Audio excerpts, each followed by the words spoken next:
Faith Church International, Sokoban Wood Village, First Boiler Junction, Otihini Asase so. Ehona ubenya asumdue ama okra. Abusua bi wo ho a, wo mu nyini nche. Ebi wo ho a, awore anim. Abusua bi nso yedie abon. Ni nyina fridi free. Wo nso abusua no, emu nsam tesen. Se wo ye krado, se ba wo so ni nyina agu a. Wo ye Gilgal Season 2. Omuni Empire Bokese. Komuni muni wa asase ni so bubu nkonua. Enanson Empire Bo akamchine eni mega watch nighter. Tumini ojadi echi. Our True Faith Church International, Sokoban Wood Village, First Boiler Junction. Asofo ni adifo ahodo a wodi wani monyam. Wontumi eni wonwusra ebete adwuma di echi. Enie Apostle Samuel Owusu Boateng, General Secretary. Apostle Peter Mensah, Ashanti West Regional Pastor. Apostle Paul Ba, Kwaubi Posubi District. Pastor Isaac Opoku Newton, Zonal Pastor. Kote, Prophet Peter Amwa, Abrepo District, Head of Prophet. Prophet Joseph Okodie, Adwajiri, Zonal Head of Prophet. Deacon Samuel Frimpong, City Summit, Ashefa Branch. Prophet David Owusu Koforidia. Prophet Benjamin Akoto, Macro. Prophet Paul Boadu, Ebuako Macro. Onyame nipa, Jumade nyina asiri naso. Ani Evangelist, Prophet Deacon Jacob Bechi, Ashanti West Region Head of Evangelism. Omuni Empire Bokese. Eshase Sunday 6 ekosi Saturday 12 April 2025. Anapa nonkron ekosi awia nomyensa. Debia.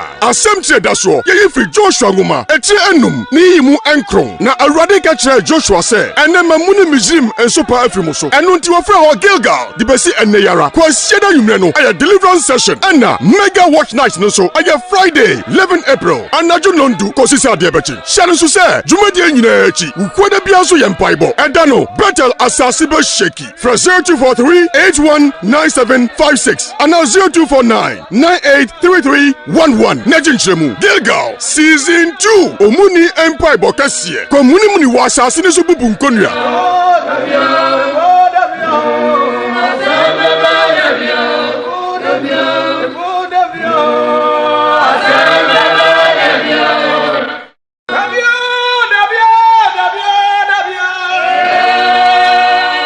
True Faith Church International, Sokoban Wood Village, First Boiler Junction, Otihini Asase so. Ehona ubenya asumdue ama okra. Abusua bi wo ho a, wo mu nyini nche. Ebi wo ho a, awore anim. Abusua bi nso yedie abon. Ni nyina fridi free. Wo nso abusua no, emu nsam tesen. Se wo ye krado, se ba wo so ni nyina agu a. Wo ye Gilgal Season 2. Omuni Empire Bokese. Komuni muni wa asase ni so bubu nkonua. Enanson Empire Bo akamchine eni mega watch nighter. Tumini ojadi echi. Our True Faith Church International, Sokoban Wood Village, First Boiler Junction. Asofo ni adifo ahodo a wodi wani monyam. Wontumi eni wonwusra ebete adwuma di echi. Enie Apostle Samuel Owusu Boateng, General Secretary. Apostle Peter Mensah, Ashanti West Regional Pastor. Apostle Paul Ba, Kwaubi Posubi District. Pastor Isaac Opoku Newton, Zonal Pastor. Kote, Prophet Peter Amwa, Abrepo District, Head of Prophet. Prophet Joseph Okodie, Adwajiri, Zonal Head of Prophet. Deacon Samuel Frimpong, City Summit, Ashefa Branch. Prophet David Owusu Koforidia. Prophet Benjamin Akoto, Macro. Prophet Paul Boadu, Ebuako Macro. Onyame nipa, Jumade nyina asiri naso. Ani Evangelist, Prophet Deacon Jacob Bechi, Ashanti West Region Head of Evangelism. Omuni Empire Bokese. Eshase Sunday 6 ekosi Saturday 12 April 2025. Anapa nonkron ekosi awia nomyensa. Debia. Assemble daso. Ye free Joshua nguma. Etre enum ni yimu enkron. Na awurade ka kire Joshua se. Ene mamuni Muslim ensopa afrimuso. Enu nti wofre ho Gilgal. Dibesi ene yara. Kwa sieda yumre no. Aya deliverance session. Ena mega watch night no so. Aya Friday 11 April. Anaju nondu kosi sa debechi. Shanu so se. Jumadi nyina echi. Ukwede bia so yempaibo. Edano Bethel Asasibe Sheki. Fra 0243 819756. Ana 0249 983311. Nejinchemu. Gilgal Season 2. Omuni Empire Bokese. Komuni muni wa asase ni so bubu nkonua.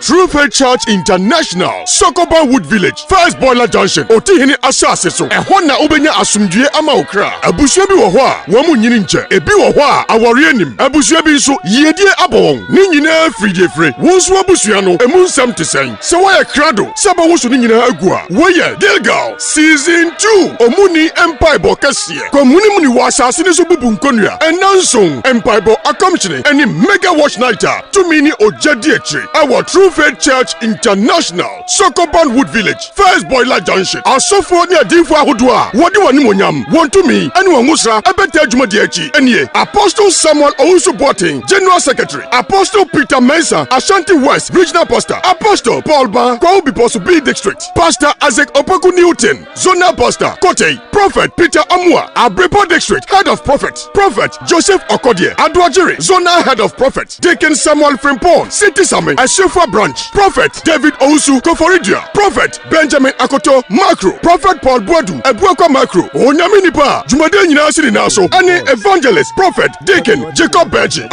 Boy. Yeah, me dey coffee boy. Na we bema o. Say ade na ho de bone ho. Wo fa asinya me hira wate. Amen. Ma kwatenten. Ati o ma wontafo o mo ofe. Amen. Ka amen anya ho. Amen. Psalm 35. Say urade no me ham ne ham. Ni nya nwie. Woni wona wona me konenko. So chemini nkatanu mu ne so ne beboa me. Mo fo akoma de akire. Pia ni si wona wota me ne kwan. Ka kire me kra so age nkwane me. Ma wona wo pe me bone no mfa hohoransa wachi. Ma wonye sentete wo mfra manim. Nema awurade bofo nsu muongu. Fo akoma de akire. Ma wona kwa mu ndurusum na nya to bi ama. Nema awurade bofo ntawo. Na wasumi fide wona mena mu kwa. Otumi kra mna kwa. Nti ma waseye me fi na wora. Nama fidi a wasuma hinta no enyi no ma onfa bububu nhim Dabia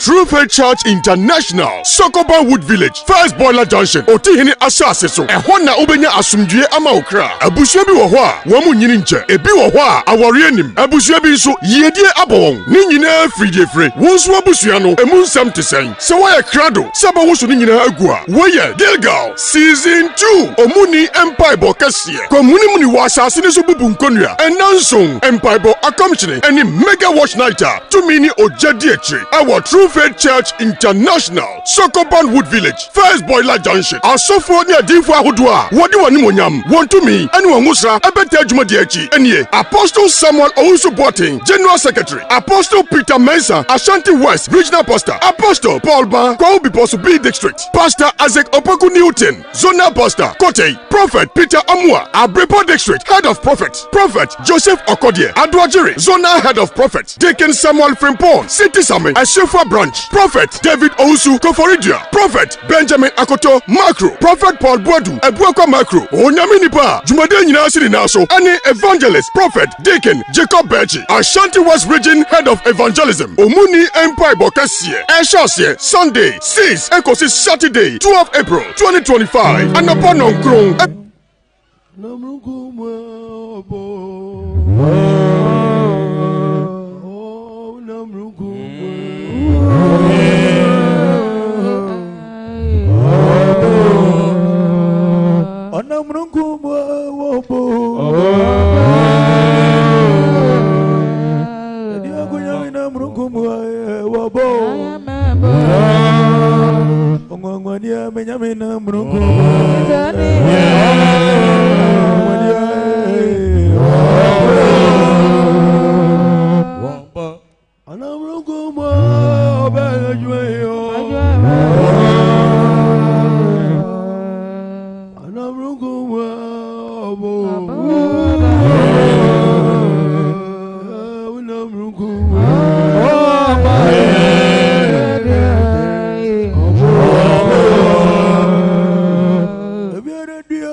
so an share radio mo nyam so yina do hoda Amen.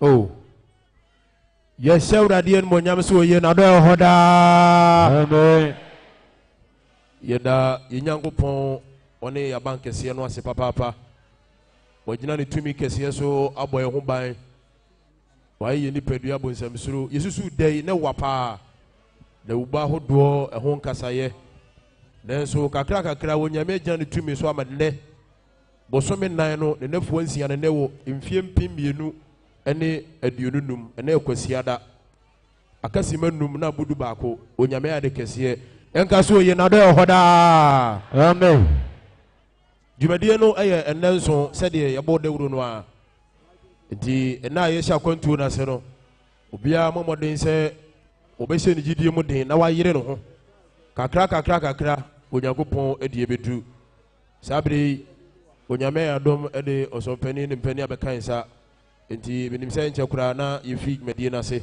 adaka no ebo ho no sede ka ho asem da bia no aha ya bai ehu hia pa se yebetu sa na mo no na awurade ahweso aboae dwumadie no titre da so no ana itira asem da so no ye omuni enti de be na awurade beboae na ye hawo be muni no ya na motuo bebre ebi ena yede adaka na bo ntu ko table no ho a envelope no go na wajibi de wa obenya bia na wo de ahyem ene awurade mfanye ntentam na nyina so mo mpae abenim se ye bewie dwumadie nyina mpanifo be pagya wonsa na ye nyina be ka amen no na awurade Nyankopɔn ayiye hawo afiri yeso ugidi aka amen kese pa Amen.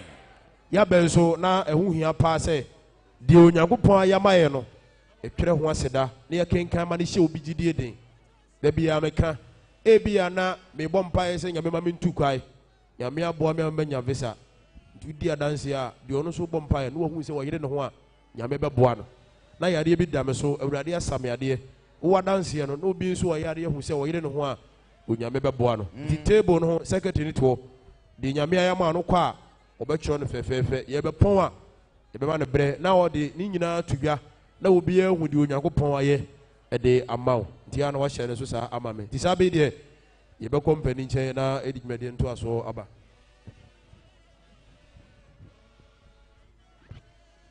ti sabe plan no fo adaroma obetu pu no mamai na agwentufo no so aye krado edidiem ye nyina be kofom agwentufo beto dwom na hye ne edigmede na se Adiamia ye you away na so we to me in a way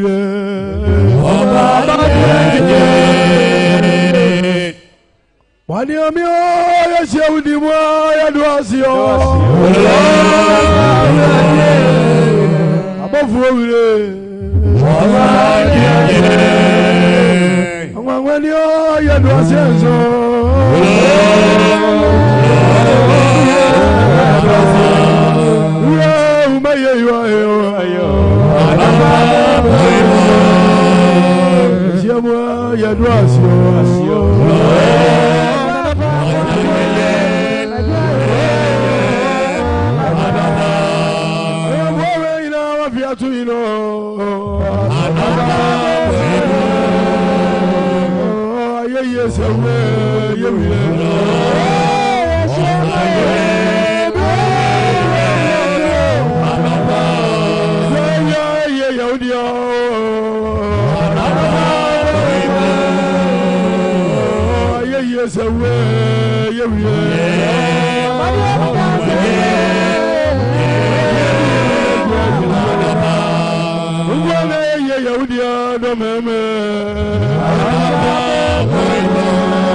yes,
Bamcho umaye mompaye. Oh, adinina sudifo. Odomba no sabe magatachie. Radio na ye ni da so ne abanka se na se ka odinda. Amen. Tumiura aye ne na se ka odinda. Amen. Onkonkoro abra wona mutumi no ho ode so. Na one ompani apa o nyina dwe krose. Yamfa enanso empaibo ensi ho no. Eye wa wurado penti wa mana bam sade abɔhye ne tie. Ehyamuni ana wase ana yotiafo na se ka odinda. Amen. Tumi wurado ase ne esro bɔ no fa che. Ehyamuni akase atina ne dada ye ho. Bɔne ahye atare tina me nyina sie tra samewa. Mpo yetimi padu no nhwe anum dedu ba fa bɔne che nda. Amen. Ogonkoro fa bɔne che nda. Amen. Na yesro wa wurado se. Empabo na hyase ani o wurado yesro. Saba wi amobɔ. Amen. Baba tumi no ho adi mabɔ dwuma de akidom. Amen. Me fa pani saso ye. Me fa kwadi force ye. Me fa senka force ye. Adwumtofo kan yebom hyia nda. Amen. Dwuma de nyina fa na kwa so asumdwem. Ama man fa kase bɔ ne bi mase. Dabi. Me aso yem fa bumbɔ kwase o man no. Na so odom boa na dwuma de nyina wi asumdwem. Ne antim so antiensa ya. E ba so on mo nyam so no aye. Otumi ade nyina ye. Wonuma de de dansan ye beso. Odi Kristo nti sana ba hyira ye na ne bra ka nyina. Amen. Amen. Oh. Solitas. Afi tenasedi sabri yɛbɛkɔ adwontofoɔ no nkyɛn na yɛne ɔmu nyinaa ɛbɛka bom na yɛde ayɛyie ne aseda dwom ahyɛ awurade animuonyam sɛ nyɛ n'adom ne ne mmɔborɔ ho a nka yɛnte sɛ deɛ tie ɛnura akoa bi firi Nigeria ba Ghana sɛ ɔbɛbɔ boxing sɛ mote case no na ɔne boxer no gyina ring nim na first shoot ɔpɔnkye Nigeria na hɔ no wuyɛ akwa no yɛ basasa blows no koraa so na no nya zuma mu deɛ no bio light one bi wotumi sɛ akwa no na ne fie abɔnsɛ bɔ de ka ku no ana ɔmode abɛhyɛ Ghana no akwa no sɛ ne wura bɛho no ho papapapa wantena no baabie nso ɛdeɛ nea akwa no bɛwu na deɛ aboa no ne sɛ ɛyɛ adwuma enti ɛnya bae asɛm nti nyame aboa na ɛnɛ wama yɛ nyinaa nkwa no wama yɛ ahoɔden na dwumadie kɛseɛ te sei menu mmienu yɛtumi ahyɛ aseɛ bi a na onyame ayɛ de kɛseɛ nti saa bere yɛbɛkɔ adwontofoɔ no nkyɛn bɔmmɔden asa wode ho bɛhyɛm di asa ma nyame hu sɛ deɛ wayɛ ma yɛ no asɔ yɛni bebree adwontofoɔ mɔdanoma muso ma Onyame ngwangwani ado asio. Ngwangwani yadawa asio. Yesu amadi achinyina Yesu.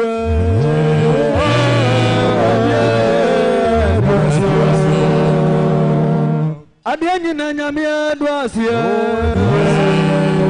Ngwangwani yadawa asio.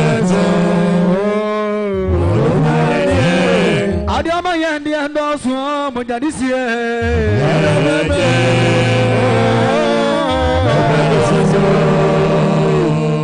Ebo wo mi amedwasio. Mama yadawa asio.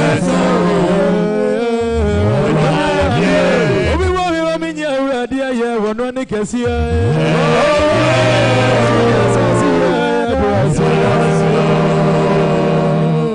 Yoga punyamie duasio. Punyamie yanda.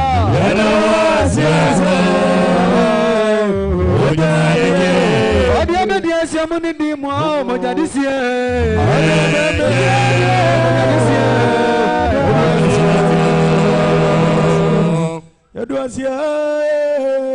Duasia so.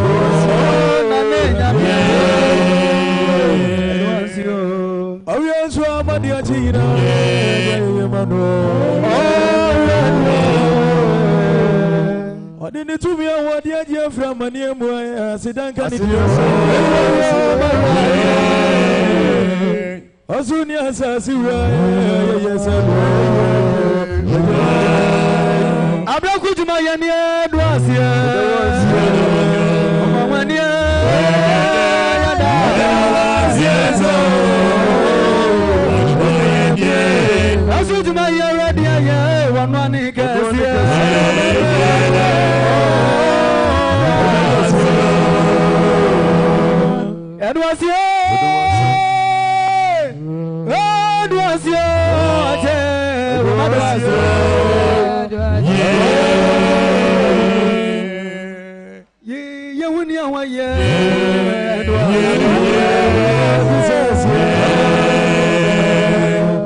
Odi panifanya na bedi ya shamu ni dimu manyina dwazi. Onyami mabrohufu ya dwazi. Onyami ngwangwania ya dwazi.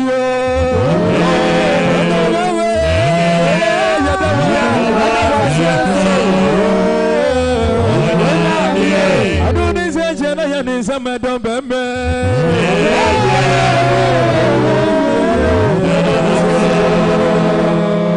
Omiya mamu kutu salia uradia wanwane kesi.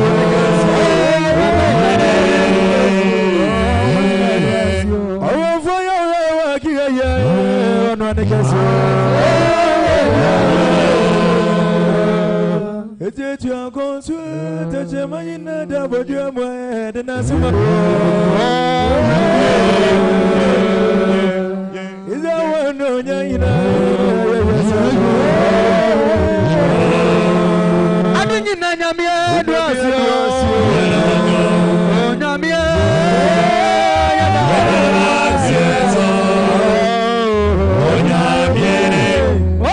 nyamia ya mojadisia.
Bye.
Adichia biane musa samdoswe. Adichia biane mama dia doswe. Mama dia tiwa. Wasenda mama.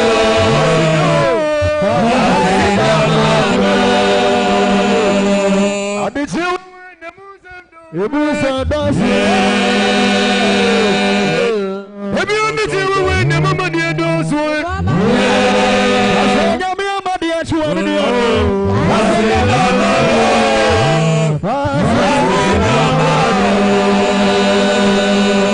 What did you be on the moon and so does? Where you live, another boom boss who will bring. I said, I'm your mother, you are in your room. I said,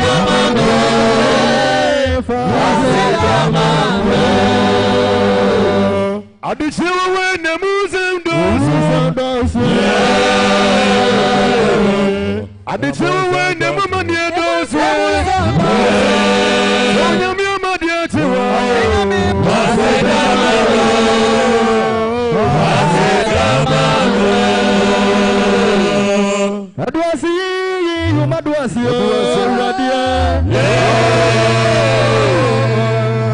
What do you know about the issue of the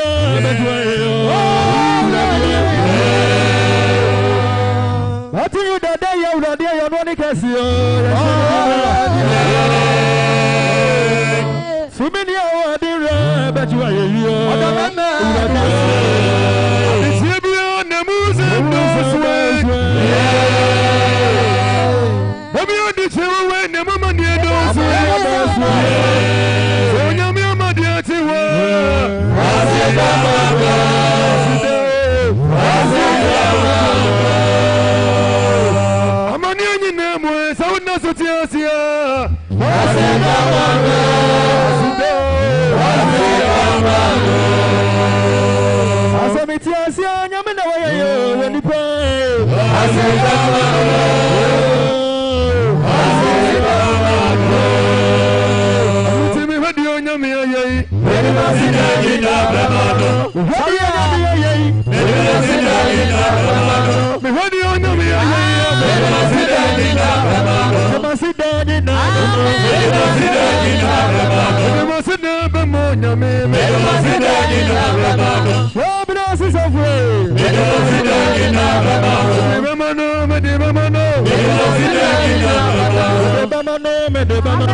Hallelujah.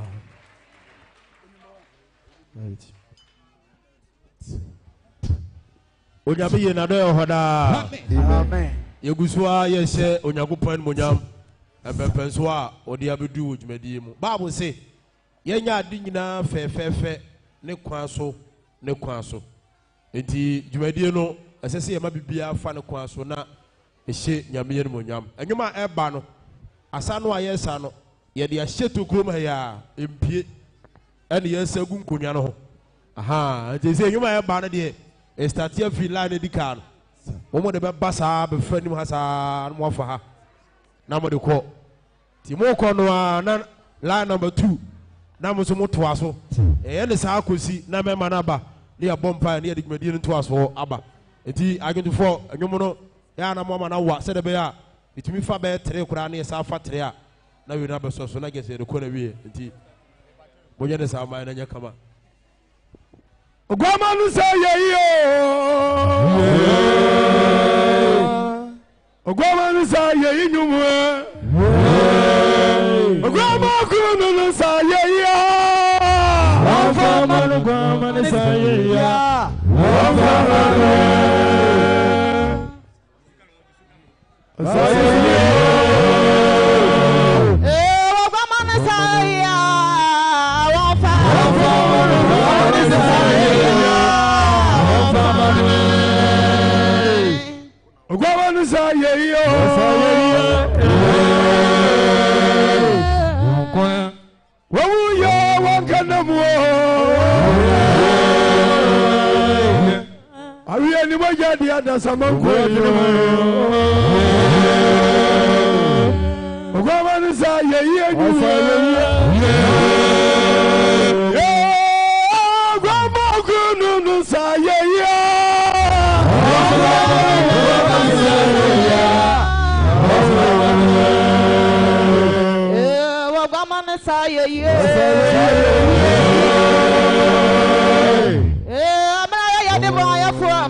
wasoro yedin Obama wakuno saya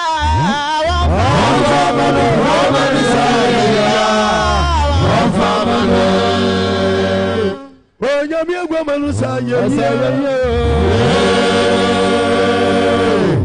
Oya wando awurade ni acha yen Sawon fe yen sanya kupome Onyami agwamanu saya yo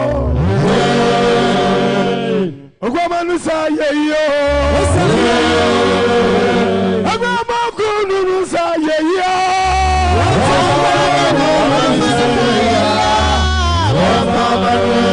Gwamanu sayaya Gwamanu sayaya Gwamanu sayaya Gwamanu sayaya Gwamanu sayaya Gwamanu sayaya Gwamanu sayaya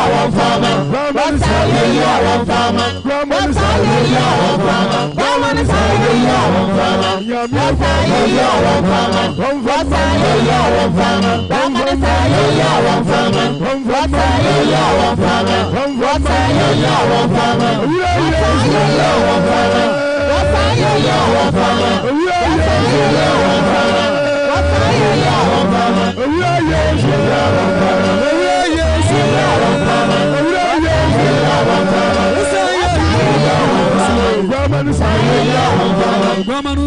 sayaya Gwamanu sayaya Yami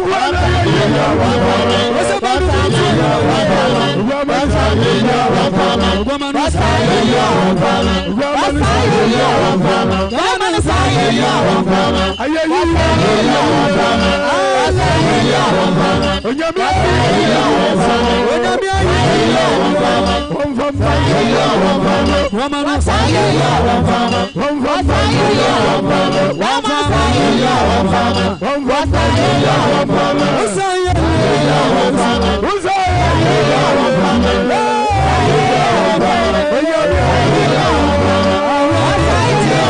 Gwamanu sayaya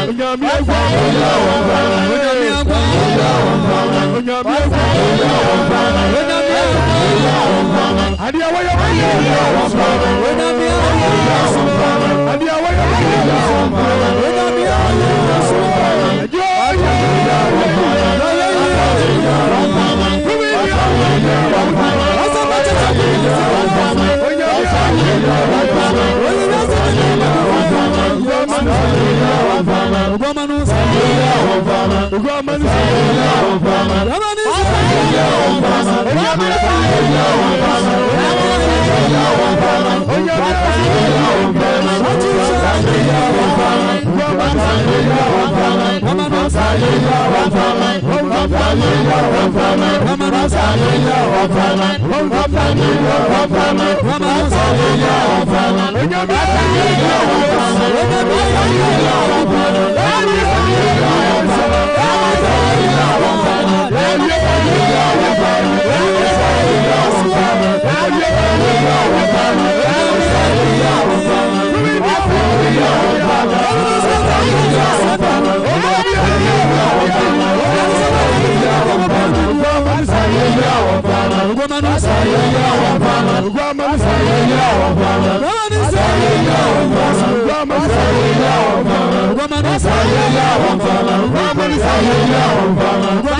Monkafra, ebeto fufuro.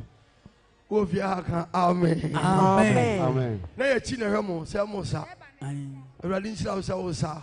Amen. Ewrade nshira wo se wo sa. Amen. Omunu yi empa aboyi ade bi eda ye so no. Sir. Misaya dini mu ye mini ni nyina to ago. Amen. Ya wanyame bia wo boye ho ban. Enya ngupolu woni yensam nyina ye.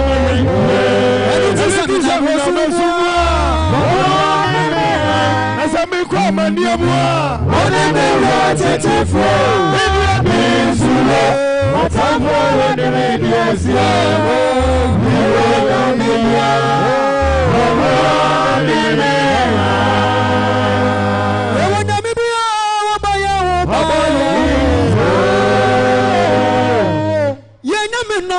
yenyamino wakuya kunyina Enuti semina mwosumwa Akuya mani emwo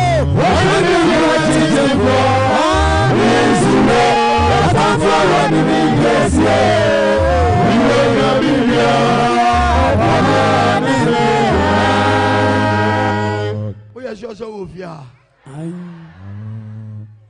Oya sure pa so ofia Ene wa hoke kanu ofom Manu nkosoro enyu no ti ase ba Ye wo nyame bia wo boye ho ba Ye wo nyame bia wo boye ho ba Sabo ya ngupo woni yansa nyina ba Ya wo bia ngupo waka yansa nyina ba Enu ti samina mesumwa Asami kwa maniamwa Media Misuro Atafwa wadiri Yesu Iwe na media Yawa na mibia Wabaya waba Yawa bradi Wakuya kunyi na maya Enuti samina wasumwa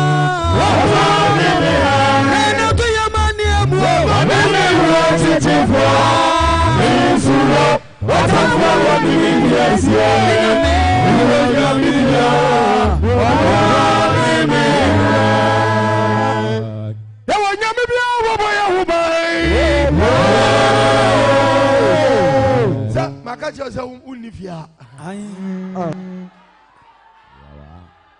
Me di kodu nyum na ma ho. Ase e nyame bia. Oboye ho bai. Enya ngopon no. Odi ye nsem nyina ma ye. Se me na mesum a. Enye David na kan Psalm 23. Enso se me na mesum ka bi bon mu a. Nsuro boni bia. Dabi wo fia ha na unim se. Sa nyum no odifo se menyin kotonsu. Everybody shout. Amen. Amen. Share your body be idea what to so a oyen senchene. To me mu wondem for eno no. Shiamu a yama ya yie ni aseda no no so. Entiti enwum ni mu asabo no. Ya wo nyame bia wo boya wo bai. Me sa odi an keka na ogi su bi. Ya nya ko Paulo. Wakuya kunyina ma Yako punyamia Akayensa mnyina ma Ayutisa mina mesumwa Asemi kwa mania mwa Midia misuwa Atamfwa wadilinese Iwe kamina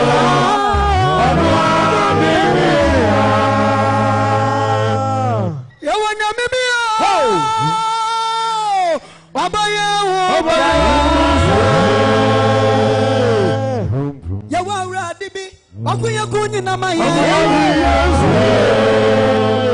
Yago punya mino noa Wani yase na maye Nongosuwa Atu yamani emo Wani yase temfo Nesura Adamwa wani yase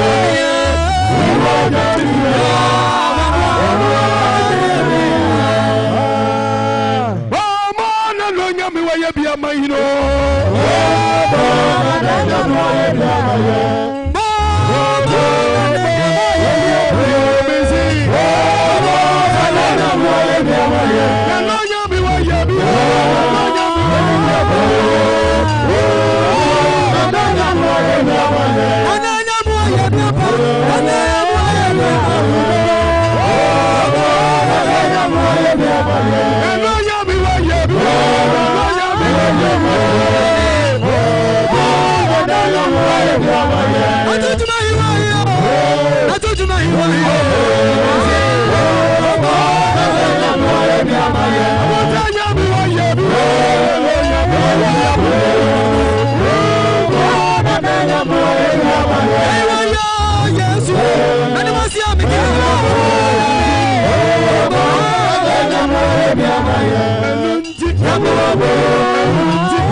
Amen. Enu ababa ako discover. Say obisa nyom mama dofo ade ehye mu nyina. Enti enyoma ebe. Eye enu aba no nyom obisa o se anto ama na won tana se. Enti o se atuma no. Obetu ska gu yeso enti o se anto. Enti enyoma ebe. Ade enyam ye mi danasi o. Ade awrade ye mi danasi o.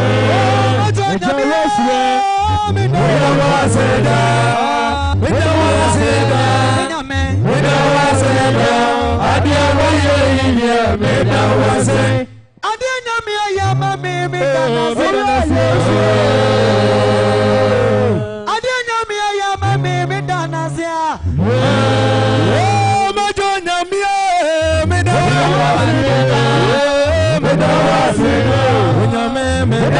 waseda aye idia meda wase adia radia ya mi danasio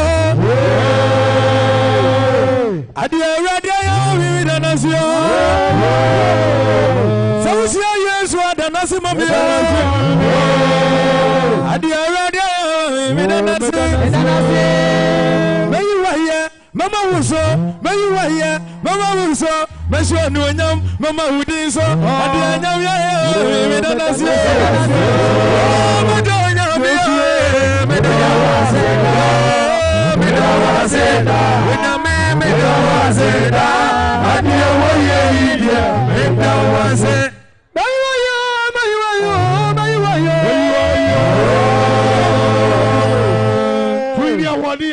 Adana manu akufunia. Empepeni awuche mu wa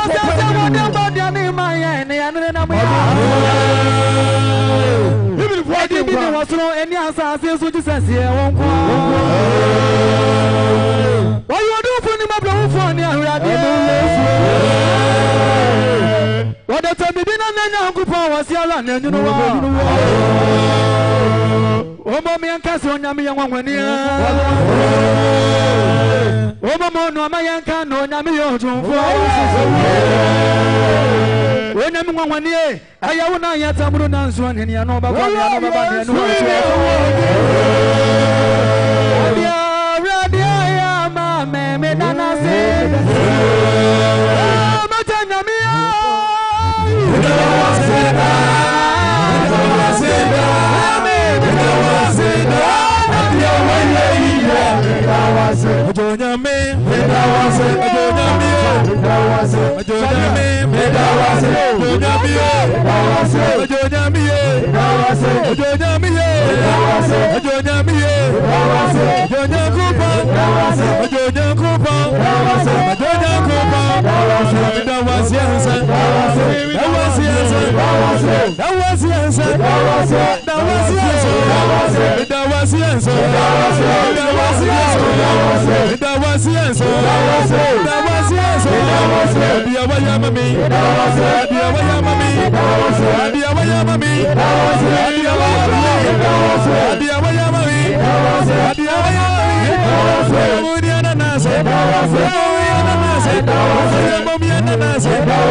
That's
Hallelujah. Amen. Oh, bon, ça me casse pas, chef Radian Monyam. Let's see what casse over Yosu Yadawasio. Oh, Mante, over Yosu Yadawasio. Oh, Yami and Ada Hoda. Amen. Abraham Nyankopɔn ye na do hoda. Amen. Isaac nyame ye na do hoda. Amen. Jacob Nyankopɔn ye na do hoda da. Hallelujah. Amen. Yes, ye da nyame ase pa. Ewo mbempenso a odi abedu one ejumedie. Hye ne so se ne no eyo family no ye ko ne asa ba nwumre. Enti sho sa pomu nsuo. Ena no nsia moya ye ni di ye no nsuo. Se wote won no ane da ho no. Se ye chewo se wudi dia na wonu nsuo a why penalty. Enti obia mia nani na yempem so kakra nko pembra Onyankopɔn edi yebesi ka amen pa. Amen. Sabre yebetie Onyankopɔn asem afiri yempani nkyɛn. Nyame asem kyiri kasa.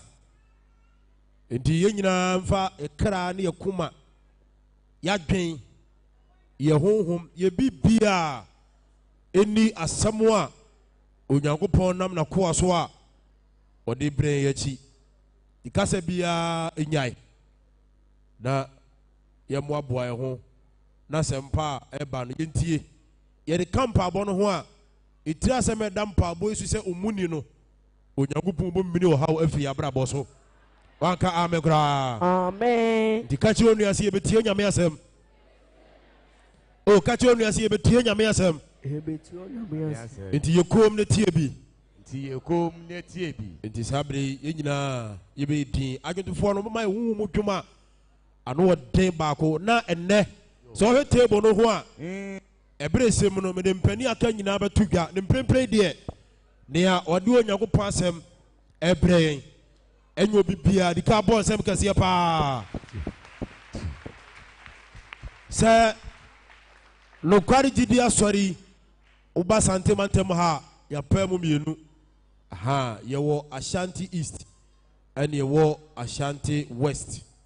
Inti Ashanti West no yeso pania oda sa part ni nyina no Apostle Peter Ernest Mensa bonsem kase pa ene oso pani ofia na Onyankopɔn de na sama hyere mu se ye gega mpa boy ene de dikai ontuyafo na yemfa futuo no nhyɛ mpa abɔnase na yebewie no Onyankopɔn ebeboae saa mansi ni yemu ana odifo a yene ne wasafi mu me kyerɛ odifo sempaka ni Jacob Bechi ɔno nso wo mi sɛ asempakafo a ɛwɔ saa region ni mu nyinaa ɔda ɔma no so pani bɔnsɛm kɛseɛ paa ɛna me nso me da no sɛ me de ne kyire me ba me na so me di agora be nyasɛm sɛ de me boss no me di agora be nyasɛm ti me di ano me de ba be tu gya enwe program na mo hunu me de no ka me pa amen ti e be sra dwotofo na mo ma adwum tiawa hu mo dwuma no ɔden na ɔso pani emfa Onyankopɔn asɛm mo mu hwam emre akra nyina emfiasia no Onyankopɔn bɔ soro ni asase asase yɛ sakasaka ni wuru ebunu no butu ensuo nani na Onyankopɔn wu butu ensuo nani Onyankopɔn kasa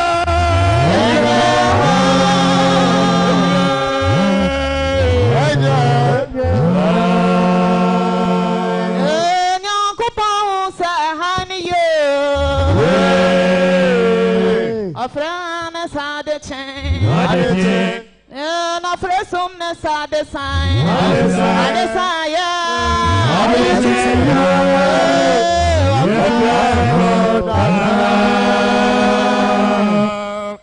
emfiasiano Onyankopɔn bɔ soro ni asase na asase yɛ sakasaka ni wuru ebunu no butu ensuo nani na Onyankopɔn wu butu ensuo nani Onyankopɔn sisa adini na nyamia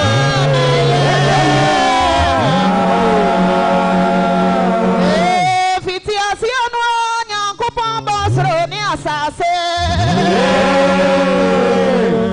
asase ya sakasaka ni hunu esumu butu nsiro nani yehu Nyankopɔn so butu nsiro nani Nyankopɔn kasa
Take off for my man.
Quantinim, do you go over near Jessica boy, Mammy? I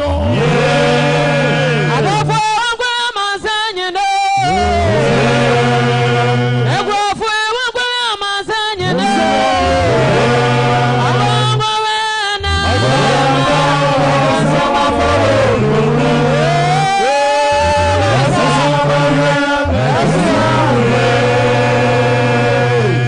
I didn't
Dog.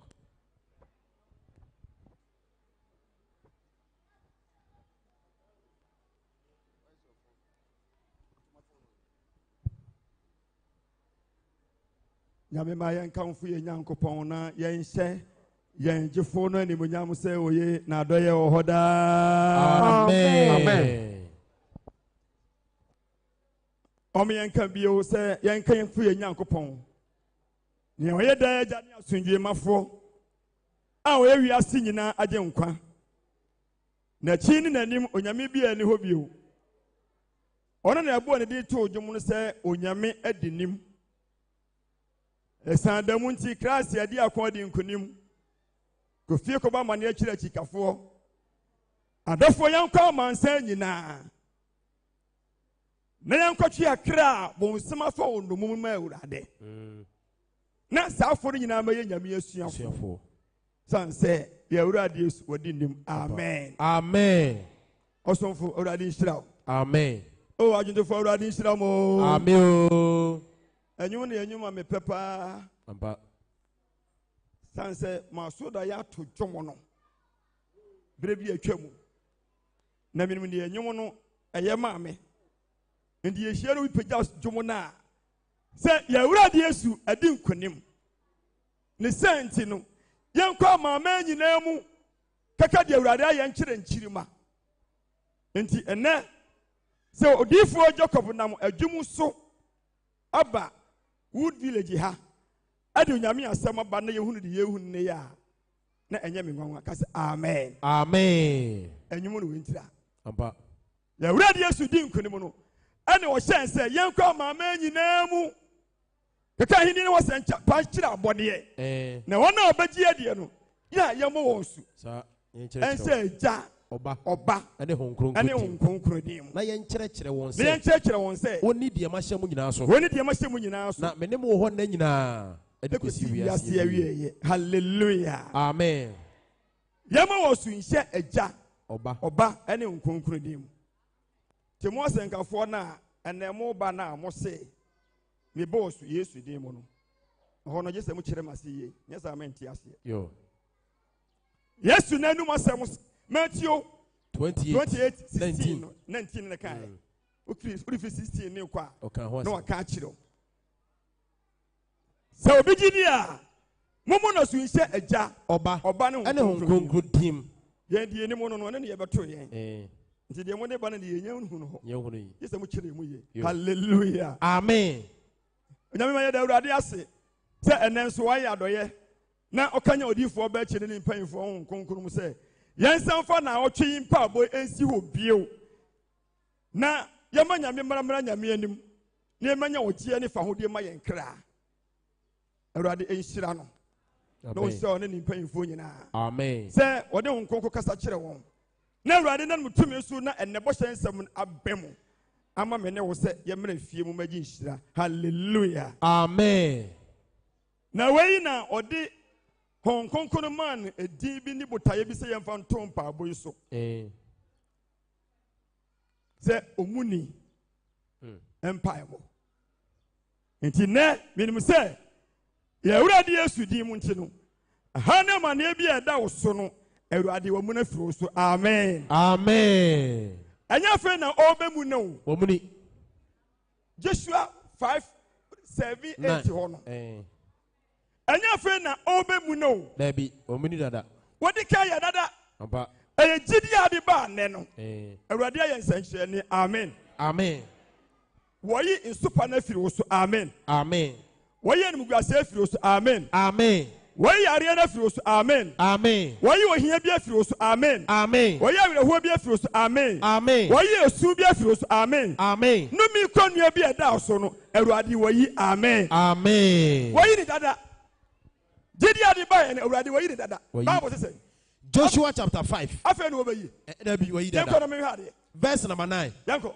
ɛna awurade ka kyerɛ Joshua sɛ hwɛ ɛberɛ a Mose wuyɛ no wɔyi Joshua no ɛna ɔde Israelfoɔ no hyɛ ne nsa sɛ deɛ Mose de kɔduruyɛ no Joshua mɛtoa so enti Joshua ɛde ɔman no twa Jordan ampa Mose de ɔtwa po kɔkɔɔ no Joshua de ɛbɛyɛ Jordan saa berɛ no ana awurade ka kyerɛ Joshua sɛ yes yɛtwerɛ boa se kan na san twitwa Israelfoɔ no nyinaa twati ɛtɔ so mmienu yɛtwerɛ boɔ se kan ɔmu hunu amanneɛ o paa ma ne hunu kɛseɛ mebɛyɛ na moka mfonsoɔ adi sɛm ɛbaeɛ no awurade ɔnhyira so ma yɛ amen ɔwɔ deɛ ɔka ne bɔne awurade mfa nkyɛ no amen deɛ ɔka ne bɔne awurade mfa nkyɛ no amen memɛhunu bi sɛ da nanso na anibere mu na obiara de ka ne bɔne na bɔne a wɔyɛ no awurade mfa nkyɛ wo amen hwɛ Israelfoɔ no hunu amane kane no sɛ onyame ne obi bɛyɛ apam a na yɛ twatiatwa mogya twati a yɛtwa bɛrima yɛtwa odua saa na teɛ enti Abraham otwae ne wanyini yɛwurade Yesu deɛ na ɔde tiri yeye ne wosua odi na ɔtwe no ana yɛtwae nti ɔne de ne tiri yeye ne wosua nti wɔhunu ne yaw na sɛ wanyina wie ne yɛtwa enti Israelfoɔ no na Mose di ka twa wɔn gye dada enti dodoɔ na ɔnam kwan mu na ɔmo agya no mu awu wɔn no na agya no mu yɛ no na wɔde ne yɛ ntwae ɛna duru Joshua so ɛna saa da na ɔbɛmu ne no awurade ka kyerɛ Joshua sɛ yɛtwerɛ boa se kan yɛtwerɛ boɔ ɛboɔ na yɛ ne se kan na san twitwa Israelfoɔ no twati ɛtɔ so mmienu na Israel ma na ayɛ mɛɛma na yɛwo wɔn kwan mu na yɛntwa wɔn twatia no twa wɔn twatia ɛtɔ so mmienu na Joshua yɛtwerɛ boa se kan de twitwa Israelfoɔ no twatia ɛna Joshua yɛ twerɛ boɔ se kan ɛde twa Israelfoɔ no yes na deɛ nti a Joshua twitwa ɔman no twatia no sɛ deɛ nti a Joshua twa ɔman no twatia no sɛ ɔman no a ofiri Misraim baeɛ no mu no ɔman no a ofiri Misraim baeɛ no mmarima no nyinaa mmarima no nyinaa akofoɔ no nyinaa wɔn a wɔwu wɔ kwan mu wɔ serɛ so wɔn a wɔwu wɔ kwan wɔ serɛ so na ofiri Misraim firiiɛ no na ofiri Misraim firiiɛ no nanso ɔman no ofiri Misraim firiiɛ n'akyiri no Yes. Wɔn a wowɔ nkwa mu wɔ srɛ so no nyinaa deɛ na yɛntwa wo ntwatia. Ne yɛntwa wo ntwatia. Mfirinhyia 20. Mfirinhyia 20. Ɛna Israelfoɔ nante srɛ so. Ɛna ɔnante srɛ so. Ɛde kɔsii sɛ akɔfofoɔ a wɔfiri Misraim baa ne nyinaa san korakora. Ɛsan kwan mu. Ɛfiri sɛ Misraimfoɔ no atu Israelfoɔ no nyinaa ɔmo wu sane. Ɛfiri sɛ wɔntie Awurade ne. Hallelujah. Amen. Ɛne tie Awurade ne na wobɛdi yie. Amen. Amen. Tie Awurade ne na wobɛdi yie. Amen. Amen. Wɔn a wɔntie Awurade ne no ɔmo nyinaa san kwan mu. Ɛfiri sɛ Awurade kaa wɔn ntam sɛ. Yes. Ɔnhunu asase a Awurade kaa w'agyanom ntam sɛ ɔde bɛma wɔn so. Asase a m'agyanom menya me nkɔmkɔ kaa ntam sɛ mede bɛma mo no. Mo deɛ mo nnuru so. Asase a ɛsono nufusuo ne ɛwoɔ. Na asase a ɛsoɔ nufusuo ne ɛwoɔ. Na wɔn mma. Ɛna wɔn a wɔn sɔre sii wɔn anam. Ɛna wɔsɔre sii wɔn anam. Wɔn na Joshua twitwa wɔn twetia. Eti Israelfoɔ mma na wɔwɔ wɔ kwan mu no. Wɔn a ofiri aseɛ no deɛ wɔn a nnuru o. Na wɔn mma na ɛkɔduru yɛ. Nti bɛɛ sɛ wɔde bɛkɔ Canaan asase no so no. Joshua twitwa wɔn twetia. Wɔtwa wɔn nyinaa twetia. Ebi sɛ ne wɔyɛ momonoto. Sase no mu nyinaa yɛ momonoto. Ebi sɛ na wɔn twitwa wɔn twetia wɔ kwan mu. Ne wɔn twitwa wɔn twetia wɔ kwan mu ti na wɔn ni nyame ni apam. Amen. Amen. Bɛɛ sɛ yɛn twitwa twetia ɛnɛ na Yawurade Yesu baayɛ no. John the Baptist bɛyɛ na asubɔ. Eti sɛ wonya asubɔ yɛ Yawurade Yesu kan ho asɛm no bia wo ni nyame ni apam. Ampa.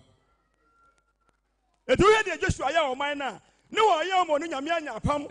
Na bɔhyɛ nsɛm no aba ma ɔman no. Hallelujah. Amen. Yɛnkɔ yɛn. Joshua chapter. Yes. Ɔman mu ni nyinaa twetia no. Eti Mose nya abrɛ ɛne ɔbrɛ yo. Brɛ paa. Nipa bebrebe yi. Nipa bebrebe yi a Mose etwa wɔn twetia maako. Joshua. Joshua etwa wɔn twetia. Wɔn a wɔnyini ni wɔn a wɔsua. Wɔn sɛ hye. Ɛno sɛ wɔn twa korɔ. Ɛno so korɔ wɔn anyɛ sekan bi o. Wɔde twerɛ bɔ na yɛ sekan. Na hye. Wɔn mu huna mane. Hye. Hwɛ enyamsom nya yi sisa. Wanzam. Woni nyame benya apam no ɛna fam saa. Ɛnya bɛtɛ. Hwɛ bɛma wɔnyini o. Na sabra no. Ɛnya paneɛ bi ni hɔ na ɛse yɛwɔ paneɛ bi na hɔ yɛ titiriti. Ɛkrɛ bɔ sekan. Yɛtwa abra wo ntie o. Mose etwa n'ani kan. Ɛna wotwa obi abarema. Bible sɛ. Nto aso no. Yes. Na owie ɔman mu ni nyinaa twetia twa no. Yes. Wɔtena brɛ wɔn nsraba ne mu kɔsi sɛ obi akuro wuyɛ. Amen. Amen. Ekuro we wɔn yɛ tuka. Dabi. Gise wu. Wɔn yɛ nante bɛyɛ. Ade gise de to ɔman frama fa ho na ɛno so na ɛma de ewu. Edi yɛn fa hyɛ ataadeɛ mu. Ɛna obi ade ntoma akuru no ho na gye ɔmo hyɛ mu. Kɔsi sɛ obi akuro ewu yɛ. Yes. Verse 9. Yanko. Ɛda no na Awurade ka kyerɛ Joshua sɛ. Ɛda na ɔmo nyinaa akuro wu yɛ a ɔmo nyinaa ba Awurade anim no. Ɛna Awurade ka kyerɛ Joshua sɛ. Ɛna Awurade ka kyerɛ Joshua sɛ. Joshua. Ɛnɛ. Mamu ni Misraim nso pa na firi mo so. Bɔnsɛm Awurade ma me. Ɛnɛ o. Today. Ɛnɛ da yɛ o. Ɛnɛ ya. Ɛnyɛ sɛ mi bɛ mu no hwɛ wɔyɛ. Ɛnɛ. Ayɛ mi bɛ mu ni. Mamuni. Eti ha bi da so Awurade sɛ na wɔyi. Amen. Bɔnsɛm Awurade ma me. Ɛnyɛ fɛn na wɔbɛyɛ o. Wɔmuni. Yari ɛnyɛ nyɛ fɛn na wɔbɛsɛ o. Wasa. Ɛne wasa ne honhom mu dada kas. Amen. Amen. Awari no. Nyɛ fɛn na wɔbɛyɛ ho adwuma. Awurade sɛ wɔyɛ kas. Amen. Amen. Tumi bi adi wusuo no. Na honhom ho ano no. Ɛne Awurade sɛ wɔma na sign akyi. Amen. Amen. Mama, hon konkro no bɛyɛ wɔn adwuma. Amen. Amen. Sanse wɔ sɛ ne wɔtwa tia honhom mu. Yes. Misramo, emu tie nyame kasa ne. Ɛma me.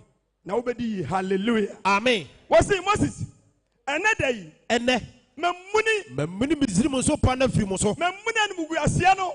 Afiri mo so. Mamuni awerɛhoa no. Afiri mo so. Mamuni osu no. Afiri mo so. Kɔdana no. Mamuni afiri mo so. Yareɛ no. Mamuni afiri mo so. Abawuo no. Mamuni afiri mo so. Animugu asia no. Mamuni afiri mo so. Tumi bia no wudi asie no. Mamuni afiri mo so. Yawuda no ɔno ɔbɛda no. Mamuni afiri mo so. Ɛnɛ mamuni.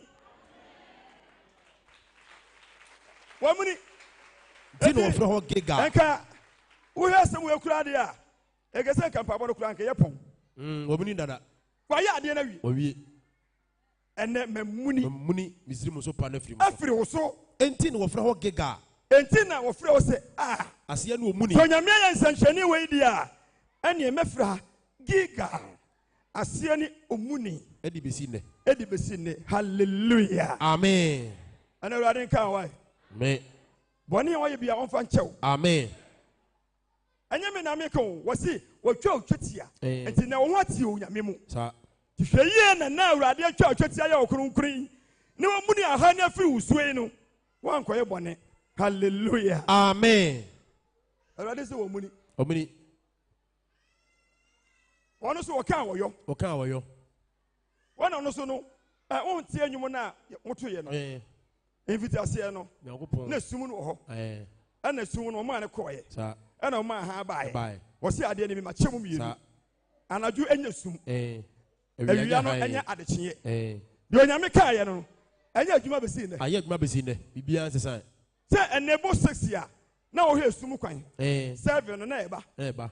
Na nyame ma ene ebo anwumere 6-7 na esuma ma ye be ye dan ye be de ni ye koda ya anadwo no na de ebechi na ebo 6 ebo 7 no wo tam no de na savi abom na ade enum tete ya nka ye be ye dan ye be de ni wonyame ya nokwafo tini ba hyensem no ebemu enti na se wo hyesum ene anadwo ni ade kye ma ne ba mu ye adwuma se de tie ne ya o se ene wamu na wamu ni kas amen ono onye nipa o ebi ana wa ye say onye nsakinsa ye mo ona da o sa ne wade ka no oyo eti ne wo say didi ade aba ne nkyɛn ene na otum de adi kan odifo ba che kronkron bia ha yi se na otwade afo say ha bi da so ne wo yi a gitum se wo yi amen ne ba ya de nyina so de fue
wonyame nam no so no ye ade nyina le bakro ye wura de yesu wo ya de nyina sodifo amba enti ukoti na otimi nye bibi ma na nye ye ene frene ma wo mra won sira ban mu no ma ye wadoye hwe se yesu ni ma enye ye o enye ye ye wura de yesu oni ma enye ye o enye ye ene ma onyame ye nyina na ye ka ade achi ade ese nyina no ena no so no ye ni nyina amba tumidi ye ensankyerene anwanwade ene ya wura de yesu kani apo na no so ye ensankyerene wi ene mum ye nyini ni obaji ye kasa amen Job 8 verse number 5 ene me si asem no Bible say ahani amane bia da ya so no onyame si wamuni amba enya fe na wobamuni wamuni eti wuti onyina na yare no ya adwene se eko amen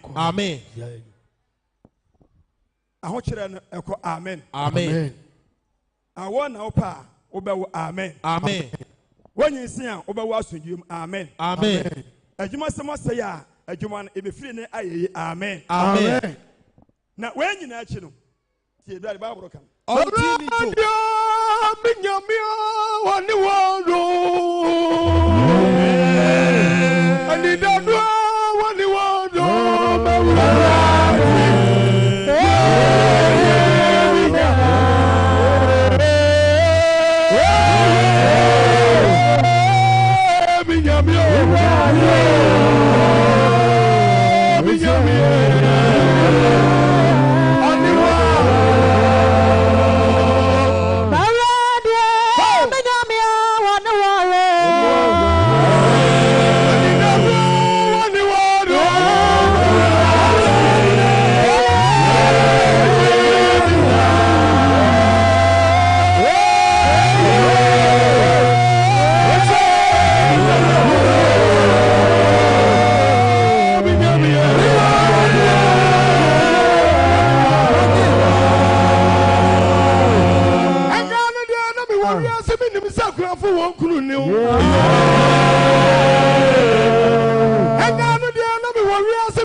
once in the world.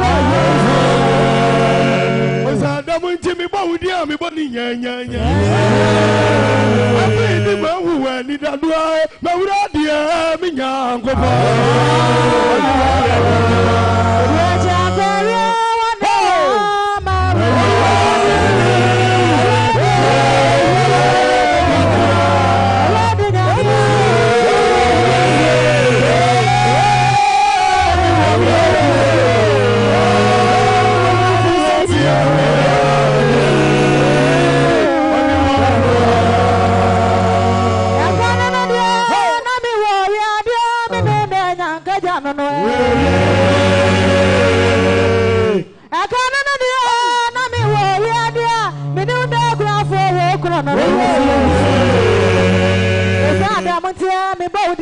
Basa basa. Baby, I'm a need that way. My radi me nyam ko.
Hey, Bible say, a deep in this room. A deep in the assassin. A deep in the assassin. Our dear money pass. Whatever you pass, you already yesterday and called you. Hallelujah. Amen. Oh, no, when I've been in our mobile. On quantity. Yeah, then enough, friend. No, brown change. No, medima. You already yesterday. One of you are singing Ajimqua. One who can't have them was saying, Gina. One way, yes, and Chanina, what in Yankopon. And your bedroom, because Amen. Amen. How be a down was and they were money. Amen. Amen. What do I go? Because of me, you are yours. Because of me, you are yours. What do I go?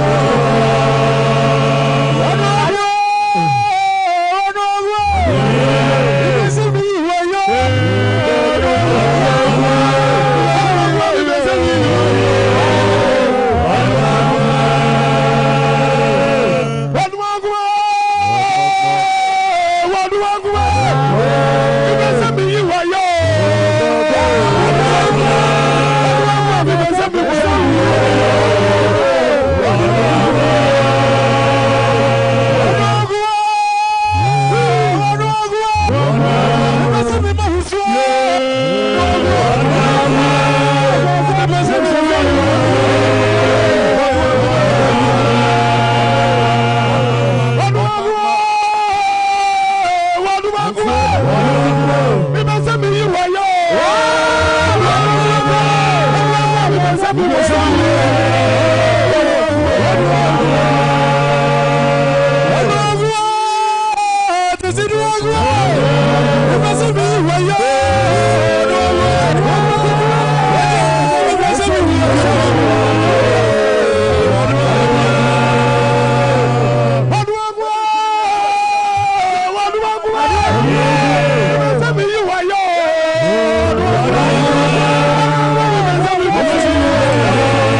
yo.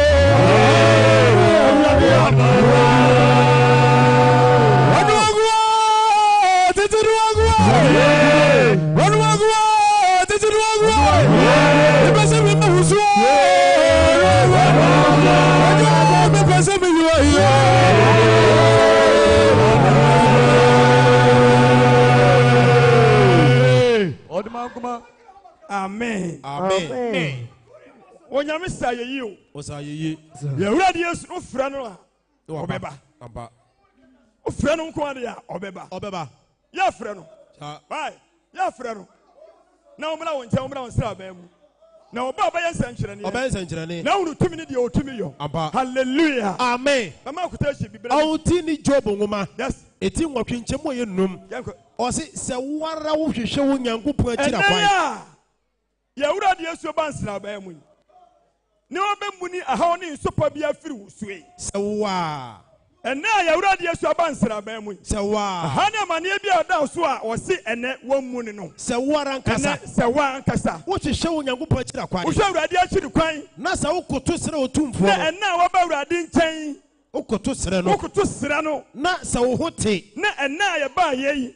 Sa wo hwɛ na wo hote. Na wo tene a. Na sa wo tene nyame anim dia. Ampara. Ampara. Obekanya na ho ama. Hallelujah. Amen. Obi anyi say hallelujah. Amen. Anya me na meka. Bible ne say. Wamuni. Wasi wamuni. Wamuni. Aha bia da so wamuni. Wamuni ko. Eti na ya ba twadi ampon nkyɛn. Sɛ wa wo ba ya wo bɔ mpae. A okutu ase otwadi ampon ho ade yi. Sɛ wo hote. Sɛ ya wura de Yesu mmra wo nkyɛn. Sɛ wo hote. Sɛ wo hwɛ na wo hote. Na wo tene a. Na wo tene a. Ɛne ampara. Ɛne ampa. Obekanya na ho ama wo. Wamuna mpa kasa amen. Amen. Mesa ade no wamuna mpa amen. Amen. Obekanya ne ho ama wo.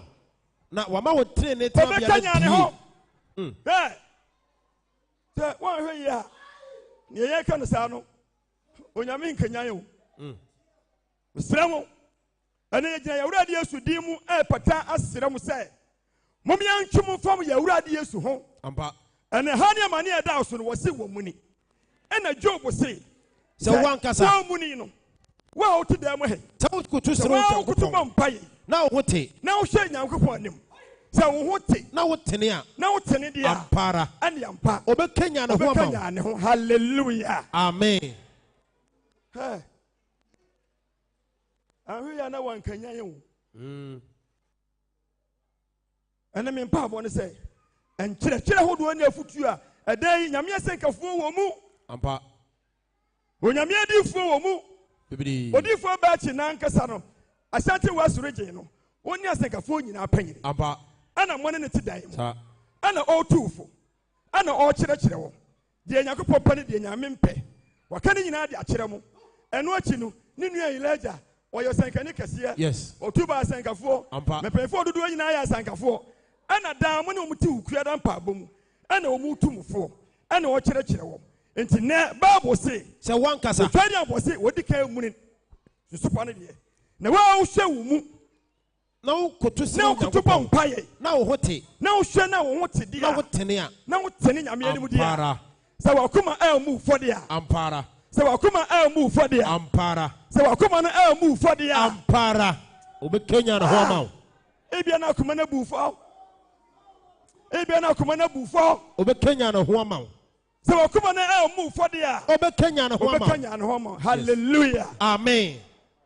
Na wama kyɛw. Adeɛ bi a woyɛ a wakoma bu fɔ no ɛde gyae. Gyae. So nyame ayɛ adɔyɛ ne wɔ mu no nso pa na. Hwɛ no anyɛ bɔne bio. Ebi. Yesa. Ɛbɛsa ka asi hɔ bio. Egosra!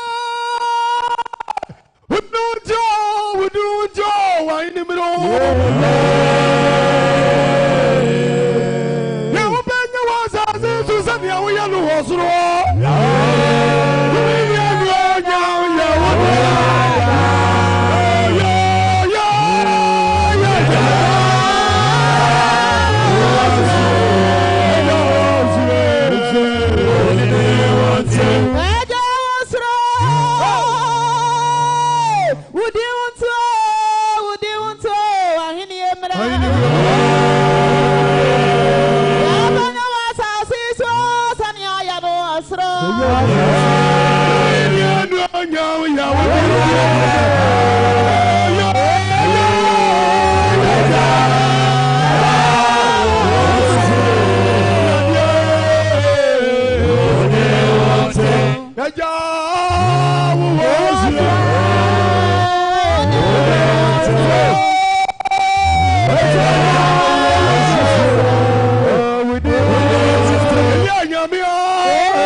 Amen. Amen. Nyamima.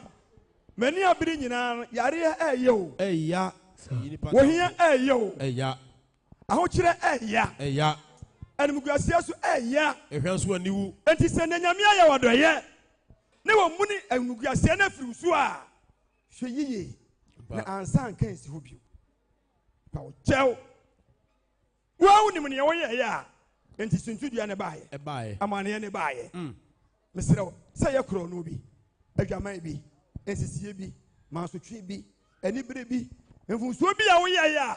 E ma de nyame hye ne hwiegu ya. Ene. Osa pogasi ho bio. Be careful. Hweye. Srew. Ayayo. Eya. Say ene de nyame na metumi so fa mpanfo so pogasi ho no. Me pa wo chew nyame say wanya pagasi ho awie wo muni sopa na. Muni sopa no. Ne ebeye na nsan sori bi yewu no. Morning now. Morning now. Hweye. Morning now. Hwe ho ye. Na on hwe ye a. Na osa ye mfonso bi mu de a. De de mu guase e baaye. Ebe san ba. De de yare ne baaye. Ebe ba. Beba. Na o hwe de apa ye wodo ye a. Wo yi nsupa ne mu guase afiri usue no. Gene ye. Na obeje wo kase amen. Amen. Because the Bible says Yakuma emu ye mfo a. Ye de nam ye kopie nyame. Okonyame ye nim. Na ebisu akuma bu fo. Enti ne kai. Ene kai. Aninza wamiro no ni ametina. Onyamia wo suro. O suro kasi kasi. Domi eme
Na nyumuru kura ye futuo.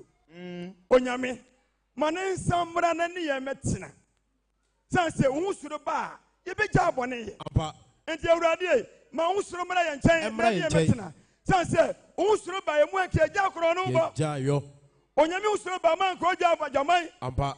Onyame uhusuro ba man ka onko firi oyirachi. Apa. Onyame uhusuro ba man ka on firi ukunachi. Ampa. Eti onyame ma ne uhusuro ne nsambra. Na oni ye metina. Hallelujah. Amen. Oh hallelujah. Amen. Ana say nyame suro no mpe. Yepe. Ke, manimra. Nyame suro no, manimra. Na no metina. Saba onya bone. Bonsase no sutumi biew. Bone na mabonsam nya kwan hayen. Timi pa mo chao. Mama okuteshi bi atwa to. Mark asempati num yimodi onu bienu. Gidi bi ho asaka kra bi na meka. Mark chapter 5 verse 22. Gidi bi obi nyaaye. Bible say. Yari baba. Yaro baba. Na hyiadan mu pani baako a wo fe ne yari bai. He. Ebra ya wura de asu bae no. Oh gidi ade bae ne enya sam. Amen. Amen. Mesi gidi ade ba ha ne Yesu dim enya sam. Amen. Me ka gidi ni wasem kakra bi san say Gideon na wote mpaebɔ nka na waba. Ampa. Nti Gideon na ɔde aba na Yesu di mu enye saa ma. Amen. Amen. Yaro sisɛ. Shiada ne mu pani baako a ne yɛfrɛ ne Yario bae. Yawura de Yesu bae no. Ɛna wɔnam yɛ n'adwuma. Wɔn de ɔbae no, wɔama yɛ honam adwuma. Ne agya de soma no no. Ɛna ne wɔyɛ ho adwuma. Nti ɔde nam yɛ n'adwuma no. Ɛna ɔwɔ baabi ɛka no asɛm. Ɛna asɔre dan mu panyini baako. Yɛfrɛ ne Yario. Yɛfrɛ ne Yaro. Ɔbaa Yesu nkyɛn. Sɛ mpanyinfoɔ tue na ɔbaa Yesu nkyɛn. Na ɛbrɛ ohu Yesu no. Ti ɛbrɛ a ɔhunu Yesu no. Ɔbɛhwee ne n'ase. Ɛna ɔde mirika bɔkoto Yesu n'ase. Ɛna wɔsrɛ Yesu pii sɛ. Hyia dan mu panyini. Yes. Ɔhunu Yesu na ɔbɔkoto ne n'ase. Ɛna ɔka sɛ. Ɛna wɔsrɛ Yesu pii sɛ. Ɛna wɔsrɛ Yawura de Yesu sɛ. Owura. Owura. Me baba bi wu. Me baba de fie wu. Enti bra ne fa wo nsa begu ne so. Yare na timi ne dodo ntimi mfa na ama. Timi wura me pa o kyao.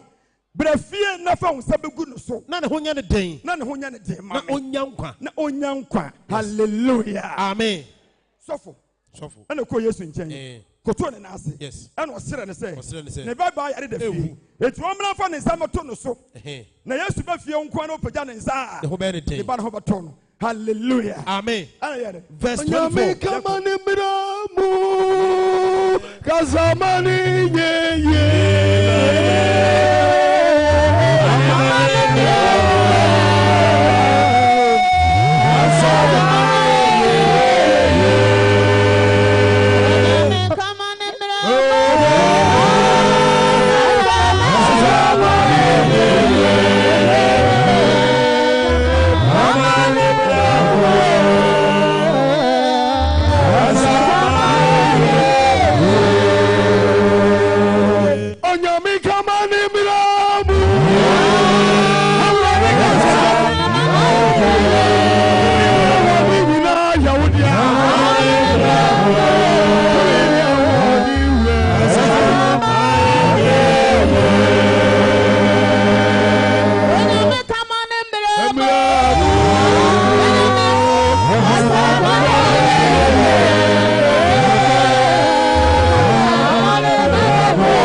na onkasa na ebeye yie ana na wakasa kyerɛ nse omuni no ene wo muni amen enso pa no ene wo yi amen ene muguase ne wo yi afiro so amen yaka ene munyam kasa amen amen okay ba mo na sha na agina ba mo say Mark chapter 5 verse number 24 oba bia ya resa yes tie ni o aha na masem no menka ma nsi asem bi na me bia ni akyerɛ ɛna asɔfo no sira Yesu sɛ ɔmra ne nkyɛn baba yɛ de fio masa na yare saa di Yesu ni si mu ko ɛna Yesu ɔyɛ sɔfo wɔn kɔ enye yi ɛna Yesu ni sɔfo no ɛkɔ ne fie na nkurɔfo ko pii ti o mu kron na nkurɔfo ko pii di n'akyi na nipa bebree di Yesu akyi sɛ de na yɛ nyinaa ya bɛn na wɔkyere ne so na ɔmo akyere Yesu so na ɔbaa bi anamogya tu no mfirinhyia dumienu ɛna ogidi ade ba yɛ ɛnyɛ saa ma amen amen wɔ baa bi Yesu kɔ yɛlo fie o akɔsa ne ba yadeɛ kɔsa ne ba yadeɛ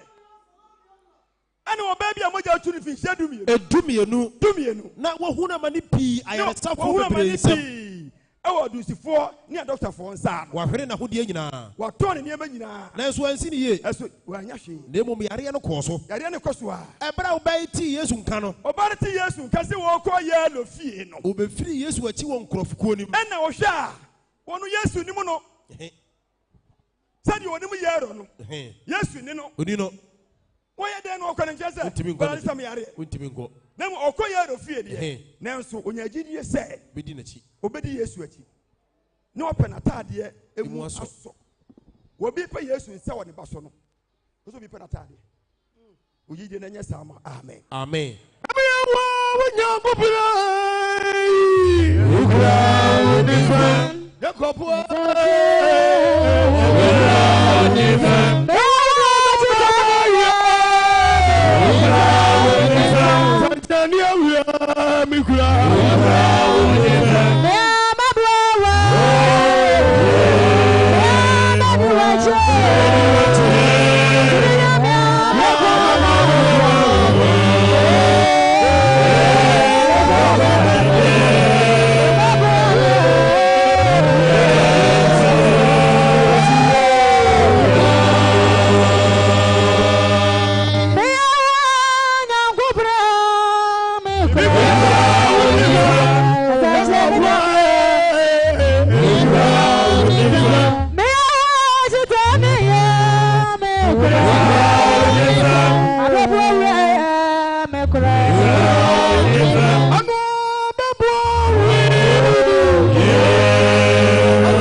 Amen. Amen. When in Yaminama is through, Mensuro. Sansa, one of the baby, Sanete. one of the Bequamo. And I was saying, and Superne Dawson, Womuni, Amen. Amen. And to your man, you know, Debbie. Yariano dear, Mr. Sanko Famo. Oh, you know, one answer of Father. I didn't know Yakopo's way. And you guys say anyway, Ampa. I will hold away. Amen. And Super Bia, Konya Bia Dawson was the woman. Amen. And your friend Wobamunu. Debbie. What's it and then money? Womuni. Did you say, were ye? Yes. Hallelujah. Amen. Bible say, ye ready yes or ko ye do fie. And no baby, I'm going And no baby, I'm going to finish ye do me. No one mani pi. No money. I resafo bebre nsem. Yes. Wahwere na hodi nyina. Yanko. Nanso yade no anko. Yade no anko. Na mu mko so. And for baby what na koduro. And omuni mpa bo asero ade bajo. Amen. Amen. Yan for bi dem otutu ha de no ho.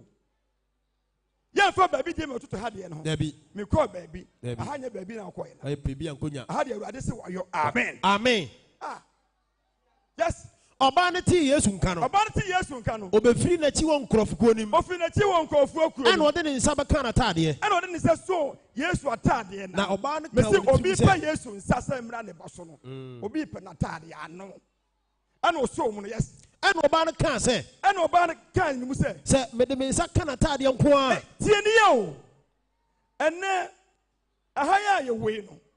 Ya adwene se. Se be de me nan ewuro dan ni mu a. Menyam yedi. Amen. Amen. Aye wugidie. Sa.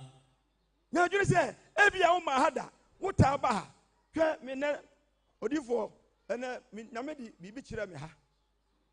Oka se me mra na ye start program yi. Da ya me so ne no. Na kra pa ya wa ha. Enya fa ahodie no. Ene adwuma bi ana mo ye ne ha no. Awurade nka mo wate. Amen. Etimi ba na me ni sofu bi na ebe no yo odifo. Enti no o ye fiata ade. Ti oduru ha na o huru ye no. Honhom bi a twe no ma ne dim nika be wura mu no.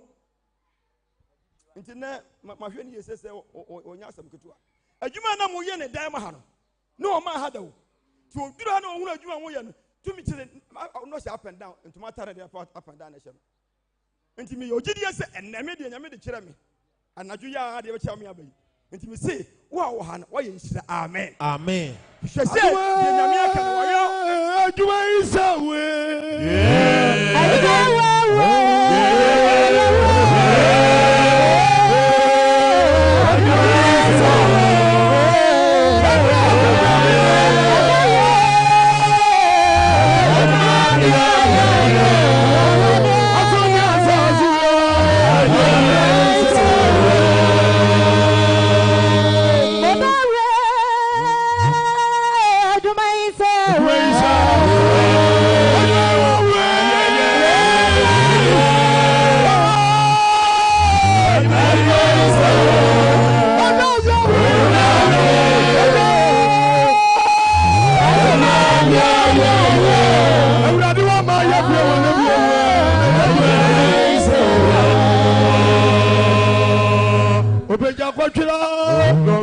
Adwuma bi ya adwuma ise we nyame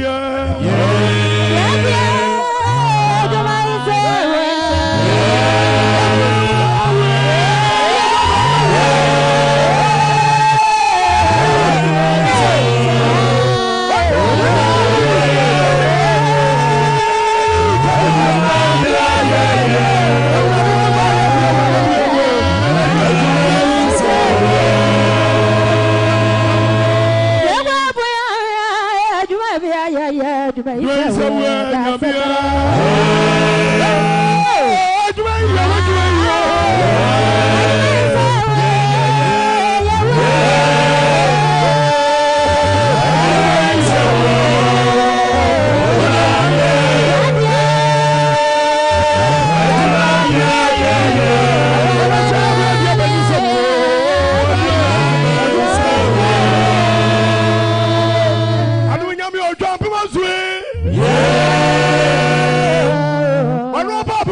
Amen. Amen.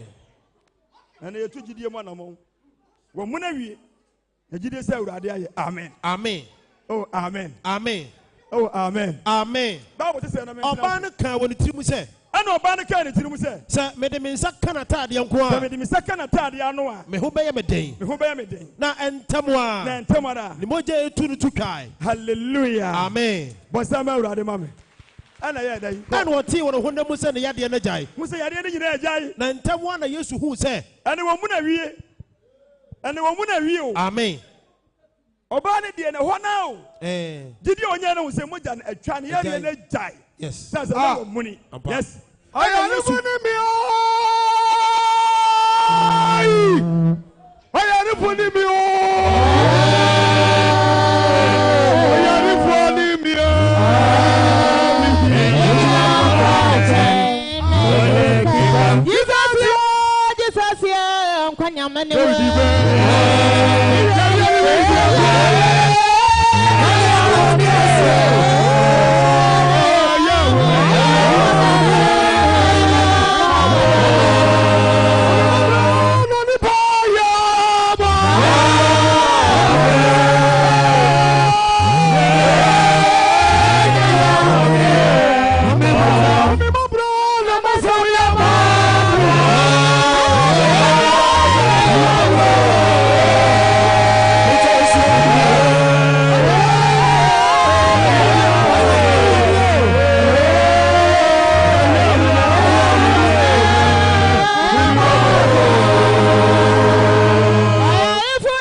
Jesus, yeah, I'm quite young. Yeah.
Hallelujah. Amen. Amen. Onyamina me hu yemobo. Amen. Oh, me say Awurade hu mobo. Amen.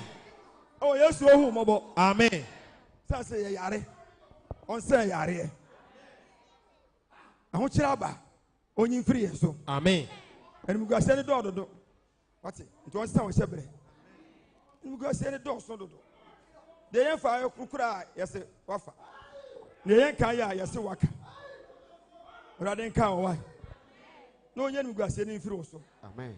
Na on san kan wa ware. Amen. On san kan wa wo. Amen. Onyankopɔn ma hunu ma daache. Amen. Na hunu na na no daache. Amen. Ye bro. Ye bre. Tumi show ma no show na na no. Ah. Awurade ma hunu na na no daache wai. Amen. Owu na ba no de ano oden. Awurade mpangu ma ye. Amen. Oma hunu na kan se de tie. Amen. Na wonya nyansa akoma. Amen. Asem na hunu na ba. Last quotation na. Marko asempati num. Imaduo no nkuna ye ho na wiye no. Ose na entamwa na emoja no tutwae. Oba ni nya gidie no. Mesi Yesu ko obi fie. Oba ni se, "Eh na me ni hwan a oba mi fie." Me nya sofo. Dabi.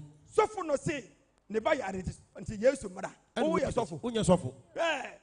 empane na tade bi ne nasi futuro bi fefo wani mu na nkwara da be na wo fie oba ne sisi menyina tade akura no so a moja ne betwa bi be se wonya sa agidie no sa wote yesu ne ye hu ne bi o da bi ebere mu burukufo ne ye ni ho ne ho asem ne yate sa ene agye die Radin kan wati. Amen. Sebi nyina tadi anu so a moja ni betwa. Ampa. Yes. Na entama. Emoja no twai. Moja ni twai. Ena oba ne ti won honam mu se. Ne yare no wajai. Hallelujah. Amen. Kina sen kan bi. Onyamida wuyo.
Amen. Amen. Bible say oba na ti ni mu say ne yare na ni moja yeturu no ejai. Amen. Ena me pa bo no say de ha obia orade mani nyai. De ha obia no wona onim de ha wo me pa bo no say omuni ni nti no ensupo na yamuna firi wo so nti no ene wo ha wo no enyai. Oh wo ha wo enyai. Ha bia de ba ne enyai. So oba ne de ade say Minya na tadi mu soye ni mina hawo na jaya ena gidie mpaba de ba omuni mpabo ya se no so bi ada wo so no enye na wiye amen erade kan ye onye adoye amen ohu ye mobo onye wo sanchene mani si eye o ma ye ni adoye medi wachi na wo kana nyina wo ntena erade fie adom ni nti amen amen ejo so wudinu wunto wa ini miro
From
Awurade bro bra ba ya dwuma yo asi odi mu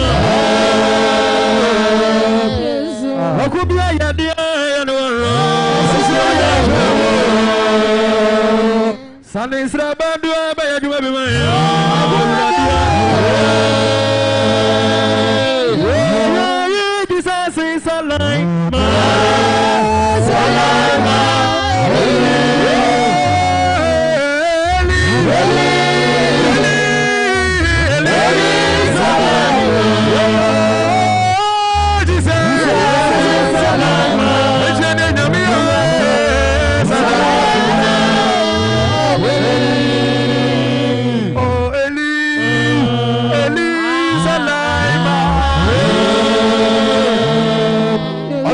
Mani okufunia utamufania difoni kwa fomo kanino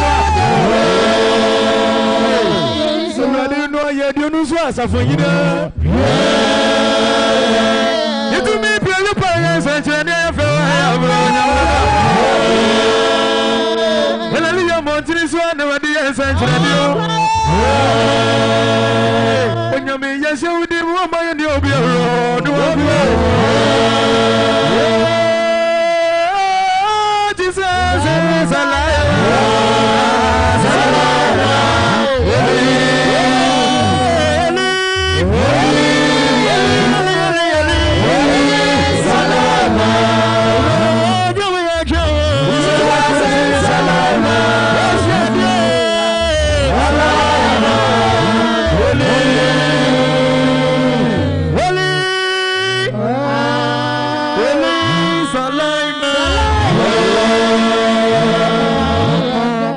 Ejira wakwando bla bla ya duwe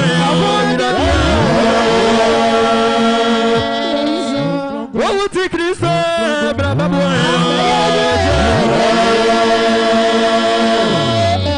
Adi ashia bo ya no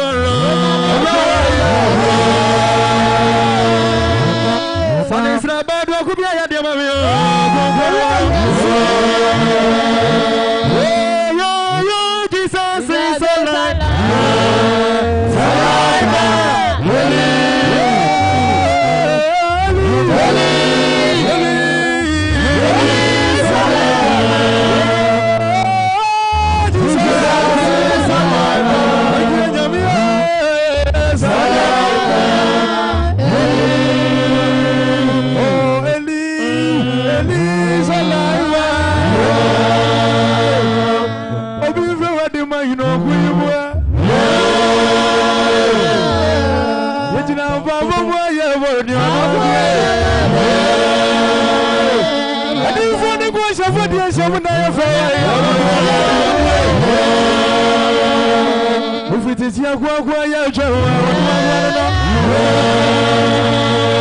Onyame wudini asuma nyankwe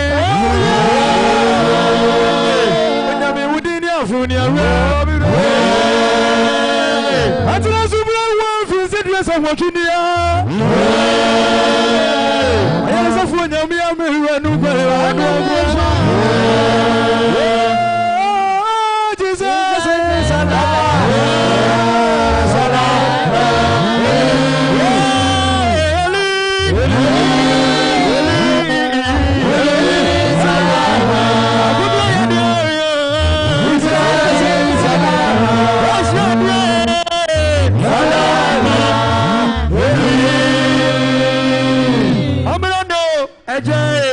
Amra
Broma. I don't know, the Mamma Broma, Edina Papa, you're doing a minute here. I didn't know me, my flower, but I bet what you are. Oh,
I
Oh,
If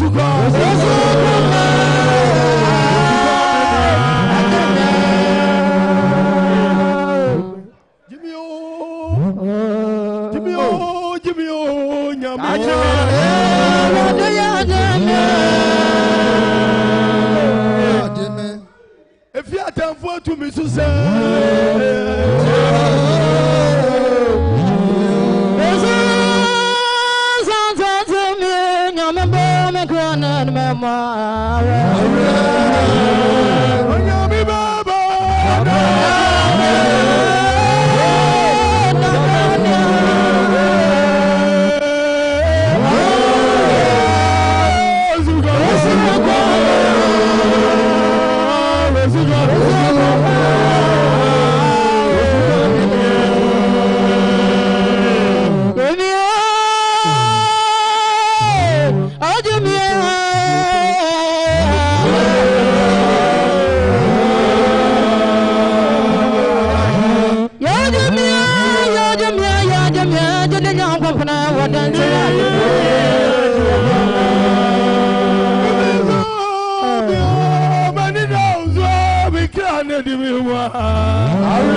Oja mi usu nyami yo domfui.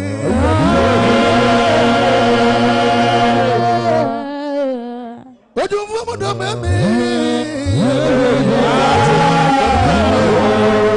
Oja ni bia.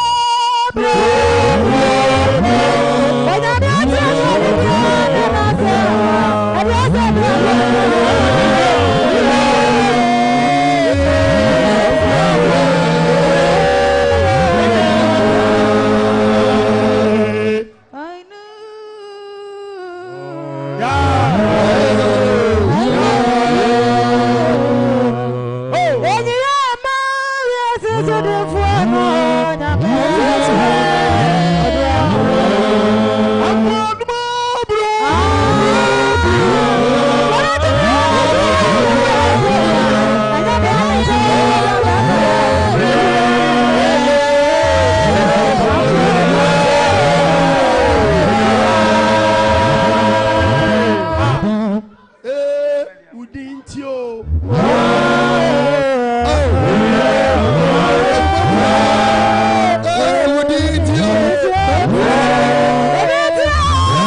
Misrawa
Asura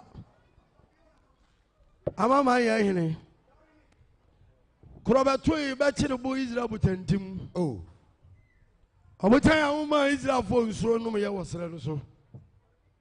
Ewa nim awo betia. Akwa Jacob Bache. Ane nimpeni fo apejam babo yesi ho enenso. ahyɛseɛ wo din mu wo a wɔdom ne fafiri wa wo nsɛm kaa yɛn sɛdeɛ ɔmmɔborɔhu no adɔ yɛ teɛ me wura yɛntimi nka sɛ yɛdi bem ɛwɔ w'anim da daabi yɛpaw kyɛw obu a afu yɛn no tɔ ɔbufoɔ no to ɔbufo menam na nnɛ kwasi yɛ ahyɛ mpaabɔ si nkosi memene daa na hyɛ wo din kɛsɛ no anuonyam na kra yi hu wo tumi ne wo nsɛnkyerɛnneɛ ne wɔn wɔ adwuma wo a wahyɛ nnwuma papa ase no yɛsrɛ wo sɛ fa yɛkɔ awieyɛ pa mu wo tumi nti amen amen Elisa mijina suoja amen amen amen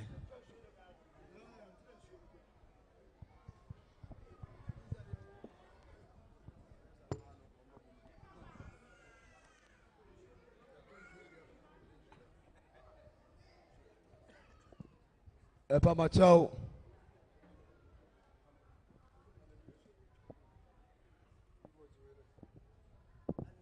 Hallelujah. Hallelujah. Bonsema Yesu Kristo no ayade.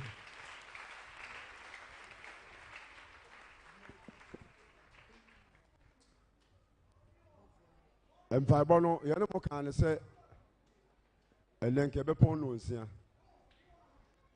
Nanso so fani ba ibu ho ate na nwumere no wo kyena kyena be na hana no wodene.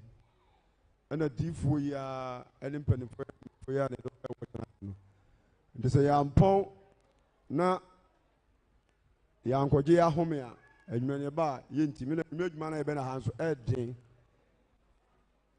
Eye deliverance ne ye bebo. Nti ese yikodi di men ni emu ye duo nti se nipa ko gyina wo so ene wana wakora ene na o gyina wo so nti anwumere no enye asanketo wa ha de ba bia ofiri ba bia na pon a opa atwan so obekọ so a brantem na ye mpabọ no ya hyase no wo hwɛ da ya so pani aso ene adi eba obia obewura mpabo mu yie bia ebewie obehu Nyankopɔn ni monyam de ba akɔ na wieye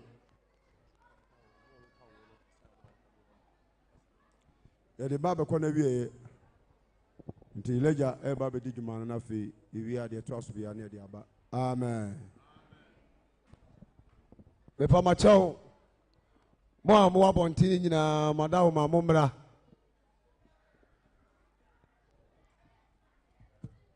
obia ntena baabi a ɔte ahobrasiem ɛmɛma ne deɛ menim sɛ bebree adwane kɔde a deɛ aduru soɔ no ɛyɛ afɔrebɔ deɛ aduru soɔ no yɛ afɔrebɔ na program yi ɛka da ho papapapapapapa asanka no ho kanko atwa mu 400 million ɛnyɛ easy nti odifoɔ ne mpanifoɔ yɛ nhyehyɛeɛ sɛ ukuada ɛna yɛbɛbɔ yɛafɔ de kɛseɛ na yɛde atoa dwumadie ne so nti nɛ yɛbɛbɔ afɔdeɛ sɛdeɛ yɛbaa ɛyɛ no saa nɛnɛ no yɛbɛyɛ no sesei yɛtena ase kyɛɛ saa no nti enipa a wɔbɔ pie no 60 wɔn bɛdu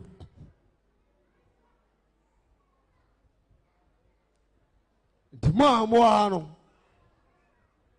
wankasa firi wakoma mu na mukwada afɔrebɔ no nti yɛne mo ha yɛ a odifoɔ ne ne mpanifoɔ ne mo bɔ mpae mebakyɛw wukwada yɛbɔ afɔdeɛ wɔ ha mente bache aba fode wa ha e ma fode wa ha nti se ye de ade si wo se ye be ba fode ana ke se aduru di ayeten nti enade ye bibi kakra bi na eboboa ho fa kowura ukwada mpa abonim se ubetima ama 100 cedis ana 50 cedis a me ba cha obra na de bibi kakra bi bibi kakra bi na yamfa moboa ho fa nkohia ukwada aforbo kese no bibi kakra bi pa cha obejira no mo mpa ma Awurade nhyira bibi kakra bi na yamfa moboa ho nkowura ukwada aforbo kese ni pa cha ombo mpa ma onyame nhyira Nabishraw, Radishraw. Ono yere Radishraw, Ukwada, Radishraw, Radishraw, Radishraw, Radishraw, Radishraw, Radishraw, Radishraw, Radishraw, Radishraw, Radishraw, Radishraw, Radishraw, Radishraw, Radishraw, Radishraw, Radishraw, Radishraw, Radishraw. Radishraw. Radishraw.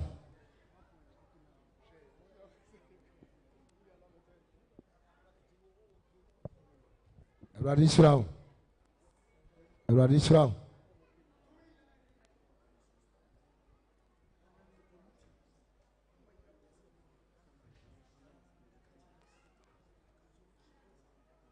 Radishraw. Afei me pacha ola we 1 2 de na de ba so de baba for de bia pacha ofabra la we 1 2 ukwada ne baba for de ni ti pacha ola we so 1 2 de na de ba say wo de bebo nyam dwuma bia no fabra ukwada for the body ti ye ha dwen bebre o so di fo no mo aka ho asem bro bosumi ni to na manfa o de ebra amishra munyina radishra munyina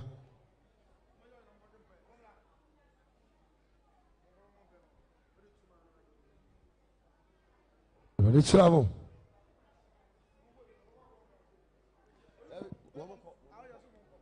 nkobi ame bompae mwanga za kure kwa mudemu ni anya ne ntam ya ka se se na masuru obi akoma to ato ne yam tie mi da Awurade ase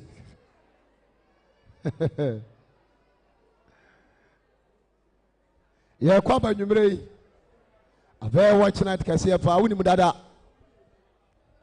time pacha mu amo no so mun kam ho mra nwumre time no ye 10 pepe sinama nya misra o chairman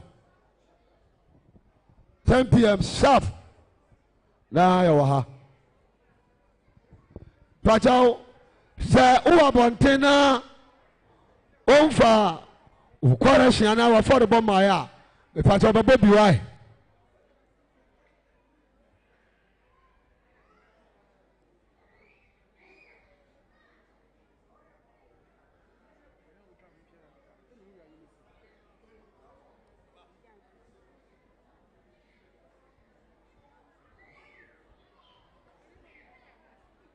Radishra munyina memba ni nyina pacha mo so mo fa mo de mra Elia onkonkon de akwanche bia bantimo bia nko peni be yama ye ai pacha o mo adwuma no e koso no a onyankopon nam adifo no so se sofani ni mpanifo enye akwankyere bi mai emprempre ye etime nko ebia wonti kura na akwankyere ne bai enko memba ni nyame hwa munyina menim sɛ ɛda wuku ada deɛ woba bɛtae odifoɔ bɛkye ɛne ne mpanifoɔ bɛkyi na yɛbɛbɔ afɔdeɛ mu oduro ɛde atoa tv ne radio no dwumadie no so ɛda mu nyinaa sɛ suta ase ne mo mpae wo a wɔde nkonim nhyira nka wo din abandende ne wasafo awurade umu na wotemfo nyina adwane bɛtoa de na umade abani fa utumi kɔ so hyae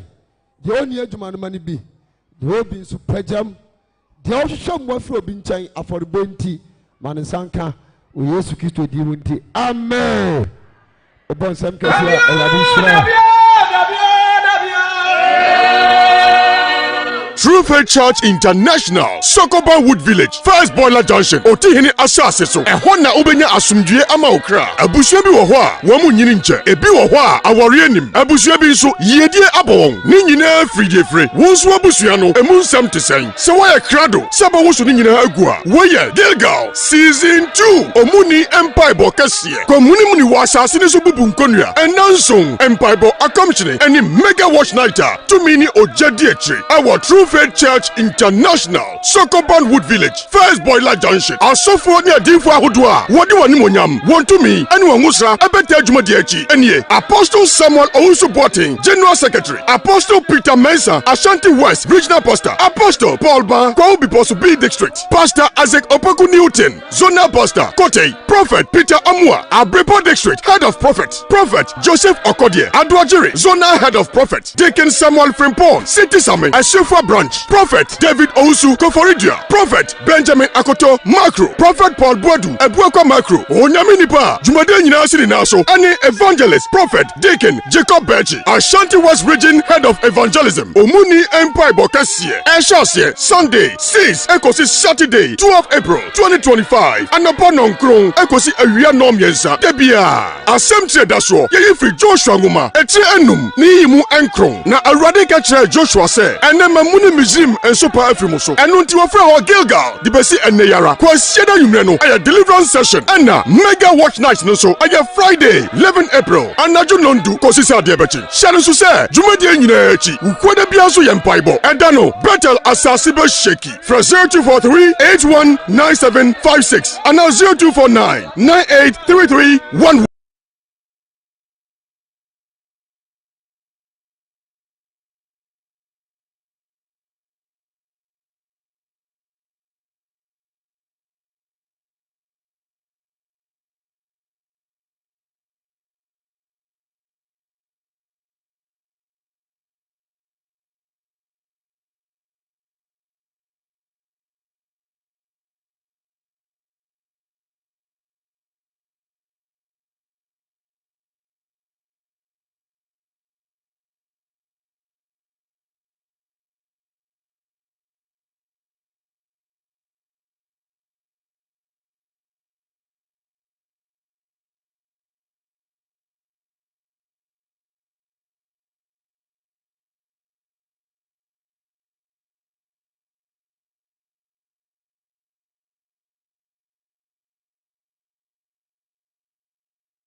ɛsɔ n'ani ɛyɛ ne fɛ nti na si ahyia mu a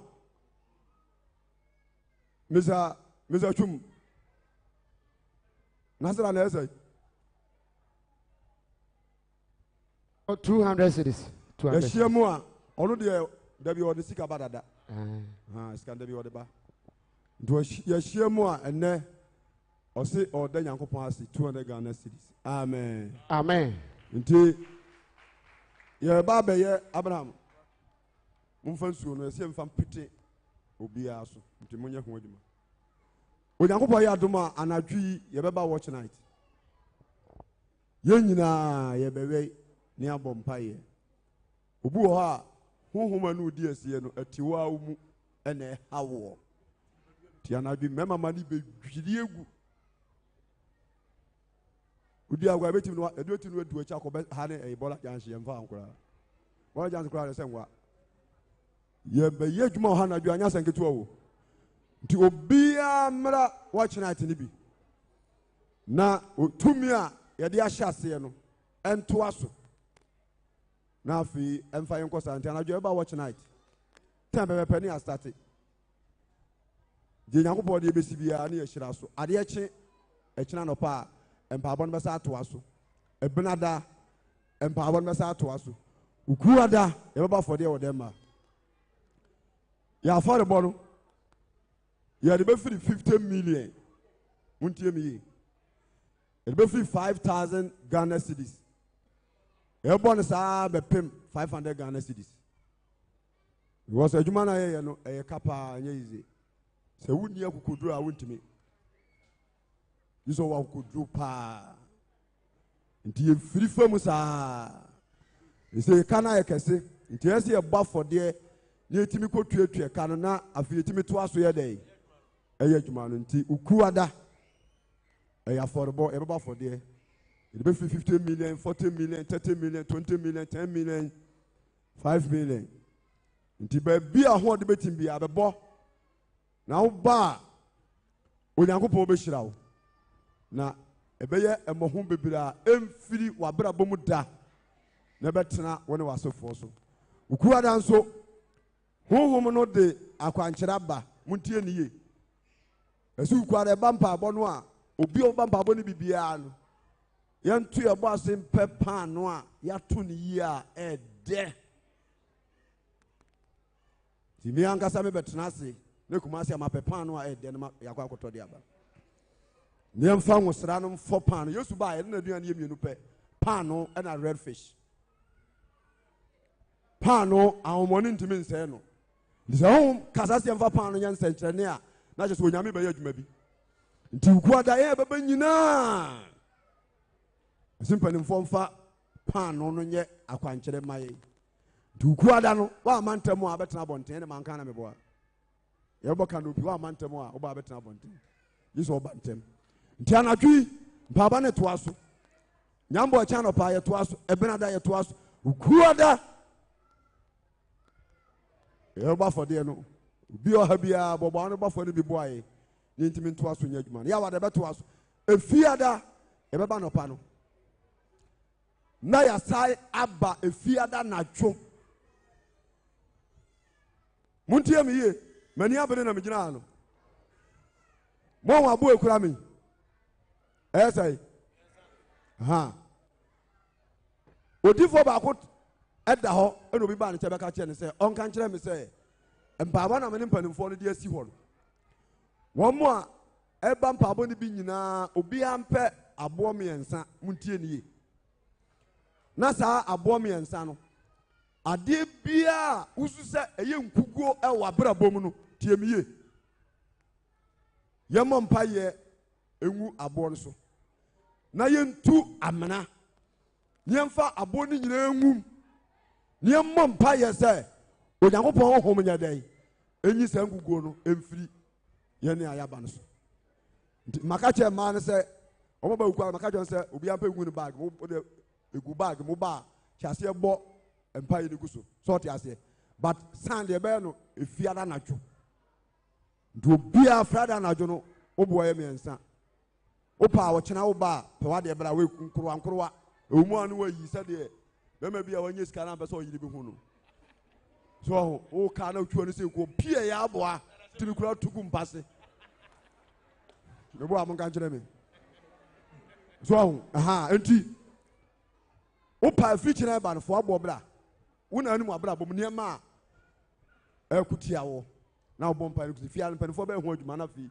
yesie ni nyina frada na dwo no anya sanketo wa enti sɛ mpa abo no maka kyem sɛ ya hya ase yɛ no ye nyina yɛ ne saa akɔpem sɛ yɛ bɛyɛ dai ye bawie ntu wo store tum obi store 20 years ni da bia wo de ka tum na tum ya won pa abo no mu enkwa ye adwuma bi wo store ho de awie ne akwankyere nyina awie na akobia afa ne wanya store foforo a o ba dai o betnam hallelujah ntia na dwi adaje ne a ewni bebo no ama me ama ba fie me na me ka kyerɛ ye ba pa ma wi hwem nipa bi wo sɛ wo ba ma difo no ye ho adwuma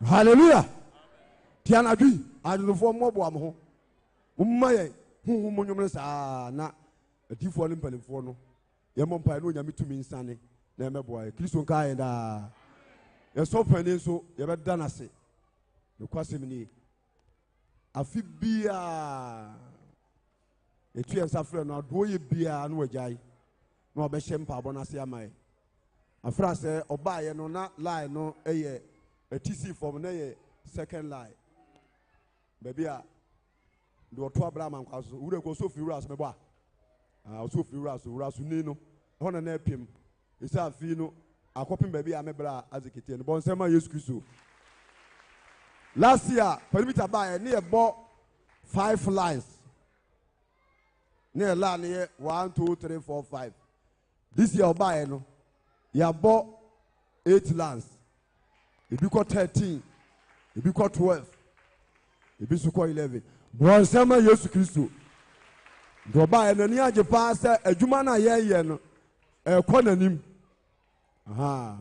nti wa hie nkran nti yesu asema ne ye ka kire no minua samene agya se ne odifo akoto de ye ne wo mo a ana minua nso ofirikofo dua na aba to se odifo matwo man pa obema ya fe no walande edifo ay kra omo no ba kono no nti anadwi bia be na enua sam so mo ne santazofo no so aba omba beboa nti anadwi adaje ni ha ko pebidibidi wo bibi ha won susu didi mamunya ha no ye tiemu a atima pagyaw ya se okodidi amensa ye tiemu ana ugida bidabida ye mpesa wuza on ne maso susu kodidi na munya ha na ho ntimi nye ho adwuma amen nti wawia na mobi pani adaroma ne bompa na washira so me pa cha so obi disika ko share adaka ni mu a momla na pani mompa ye na fe o mompa ye shira enyina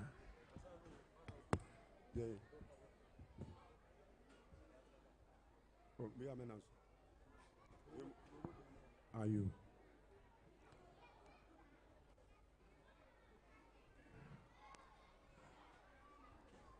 oh wasuru ni asase wura otwedi ambo nyankopon osi emfa setafo de emmo na yintu abo ade emma na yemfrɛ ohia dem na abegye eso ne enso ya hye won munyam di ehia mun no memman atu anamon alisika ko hyada kanim ma wansu atu anamon alisika ko hyada kanim obia obutai nti otu anamon no yewu a uye ni mfo ni made nyina da yes nti bra o matu anamon na me bompa ye yesraw paja se ni fedi abesem no bowura o monsra bem amen bi obi akwa ama no amen na esi abusu yie da amen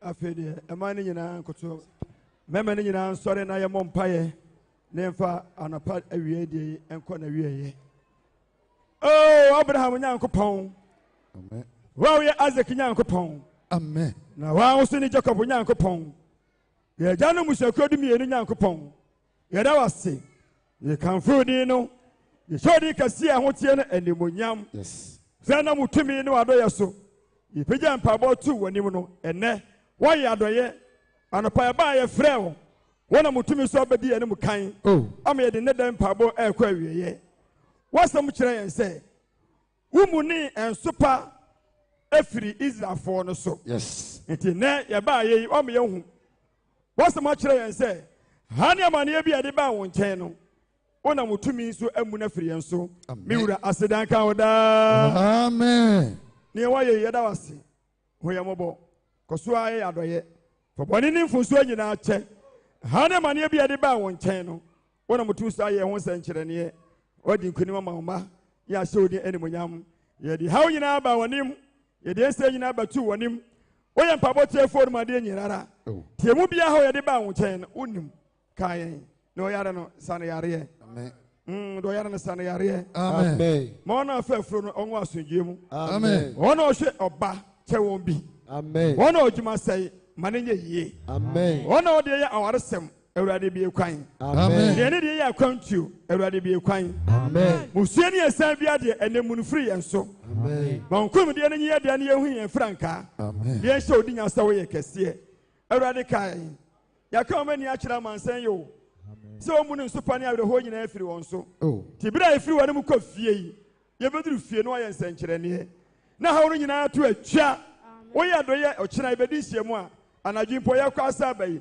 yɛba ne ahyɛ odi animonyam hyira no kɔ agyedi asɔre yi hyira Ghana man nyinara kɔ so ma ɔman asomdwie ma nsuo ntɔ ne bere mu na mo yɛ no aduane dwumadie mu deɛ kae ɛma nsuo ntɛn sɛ dwumadie yi ɛyɛ apɛ ne awie no nyinaa asomdwie mu a na ɔtɔ nsuo ama ɔman ne ahyɛ animonyam onyame a wode yɛbaa yɛ no berɛ do yɛkɔ asa aba yi fa yɛn kɔduru yɛn fie asomdwie mu yɛbɛdi ne yɛbɛnom no ma no nyɛ nkwagye ma yɛ nipadua woyɛ adɔyɛ yɛ ho sɛnkyerɛnneɛ ɔma ade nyinaa de bɔ no awie yɛn yie ɔma yɛ nyinaa de akoma pɛ ne yɛtiri mu asɛm nyinaa bɛ ma yɛbɛda wase hɔn kronkron wɔyɛ Awurade asudie ngya wɔ ɔna da wo nsɛm ɛna mede yɛakra nyinaa hyɛ yɛakra nyinaa ho sɛnkyerɛnneɛ mansie yie wadom nti ma wo nhyira mmra yɛ so daa Awurade mpaebɔ yɛn agya a wɔwɔ soro ɔdene ne hɔ nte ahenneɛ ne mmra nea wopɛ nyɛ wɔ asase so sɛnea ɔyɛ wɔ soro ma yɛn daa aduane nɛ na fa yɛn aka firi yɛn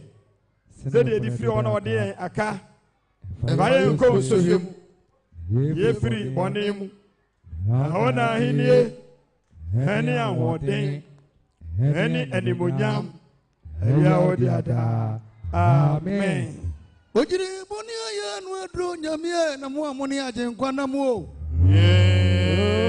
Edo na mo ani anu bekro Ai zamani da Ajo nyame na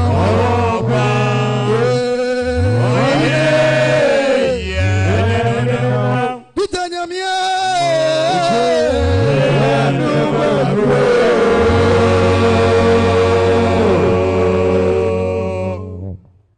nyame ma nyame ahyira mo ɔme anya Awurade nsɛm nhyira ɔme nyinaa nsanka dom ɛne asomdwe fi yɛn Calvary guama Yesu nsɛm yɛn Nyankopɔn ne dɔ no Hon kronkron ayɛ nkofa no ɛgya na ɔyɛ otumfoɔ no ɔhwie nipadua ne yɛkra so ɛho ma asɛm biara ɔma yie ni adɔyɛ mɛdi akyi na yɛnkwa na nyinaa yɛntena Awurade fie Kristo no adom nti ɔmhyira yɛn daa amen Christ asundie nkamo amen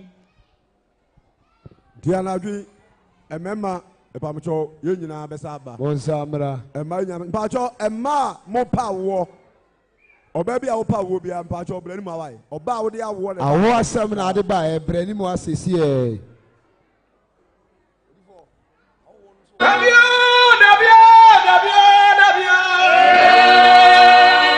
True Faith Church International, Sokoban Wood Village, First Boiler Junction, Otihini Asase so. Ehon na ubenya asumdue ama okra. Abusua bi wo ho a, wo mu nyini nche. Ebi wo ho a, awore anim. Abusua bi nso yedie abowon. Ni nyina fride free. Wo nso abusua no, emu nsam tesen. Se wo ye krado, se ba wo so ni nyina agu a. Wo ye Gilgal Season 2. Omuni Empire Bo kase. Komuni muni wa asase ni so bubu nkonua. Enanson Empire Bo akomchine. Eni mega watch nighter. Tumini ojadi echi. Our True Faith Faith Church International, Sokoban Wood Village, First Boiler Junction. Asofo ni adinfo ahodo a wodi wani monyam, wontumi ene wonwusra ebeta adwuma de achi. Enie Apostle Samuel Owusu Boateng, General Secretary, Apostle Peter Mensah, Ashanti West Regional Pastor, Apostle Paul Ban, Kwaubi Posu B District, Pastor Isaac Opoku Newton, Zonal Pastor, Kote, Prophet Peter Amwa, Abrepo District, Head of Prophet, Prophet Joseph Okodie, Adwajiri, Zonal Head of Prophet, Deacon Samuel Frimpong, City Sami, Ashefwa Branch, Prophet David Owusu Koforidia, Prophet Benjamin Akoto, Macro, Prophet Paul Boadu, Ebuakwa Macro, Onyame Nipa, Jumade nyina sini naso, any Evangelist, Prophet Deacon Jacob Bechi, Ashanti West Region Head of Evangelism, Omuni Empire Bokasie, Eshasie, Sunday, 6, Ekosi Saturday, 12 April 2025, and upon Onkron, Ekosi Awia Nom Yensa, Debia, Assemble Daso, Yefi Joshua Nguma, Etre Enum, Niimu Enkron, na Arade Katre Joshua se, ene Mamuni Museum and Super Efrimuso, and unti wafra wa Gilgal, Dibesi Eneyara, kwa sieda yumreno, aya deliverance session, ena mega watch night nuso, aya Friday, 11 April, anaju nondu, kosisa diabechi, shanusu se,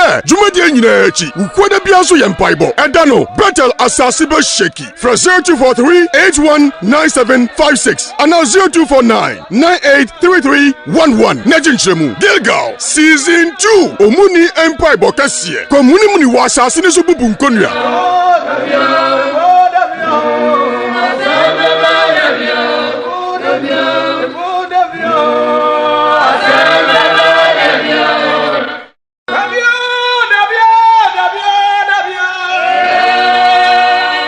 True Faith Church International, Sokoban Wood Village, First Boiler Junction, Otihini Asase so. Ehona ubenya asumdue ama okra. Abusua bi wo ho a, wo mu nyini nche. Ebi wo ho a, awore anim. Abusua bi nso yedie abon. Ni nyina fride free. Wonso abusua no, emu nsam tesen. Se wo ye krado, se ba wo so ni nyina agu a. Wo ye Gilgal Season 2. Omuni Empire Bokasie. Komuni muni wa asase ni so bubu nkonua. Enanson Empire Bo akomchine. Eni mega watch nighter. Tumini ojadi echi. Our True Faith Church International, Sokoban Wood Village, First Boiler Junction. Asofo ni adinfo ahodo a wodi wani monyam, wontumi.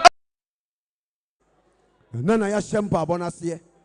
Utumi na ade yi ni so afiri ni pasoma nya asundue. Nti bra me bompa yi.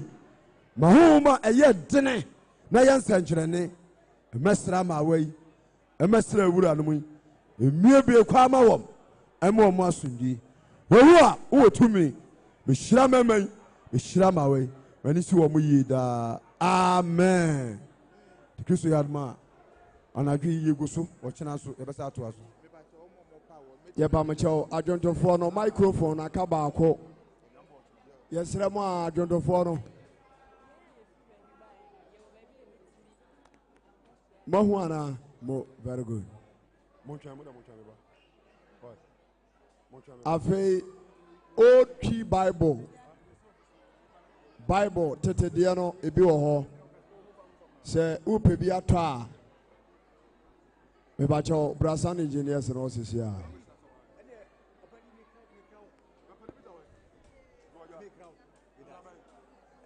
OT Bible no me ba cho ebi aba Abraham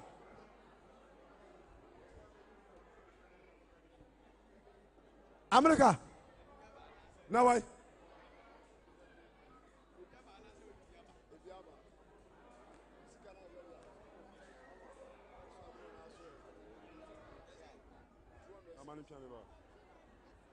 Aye.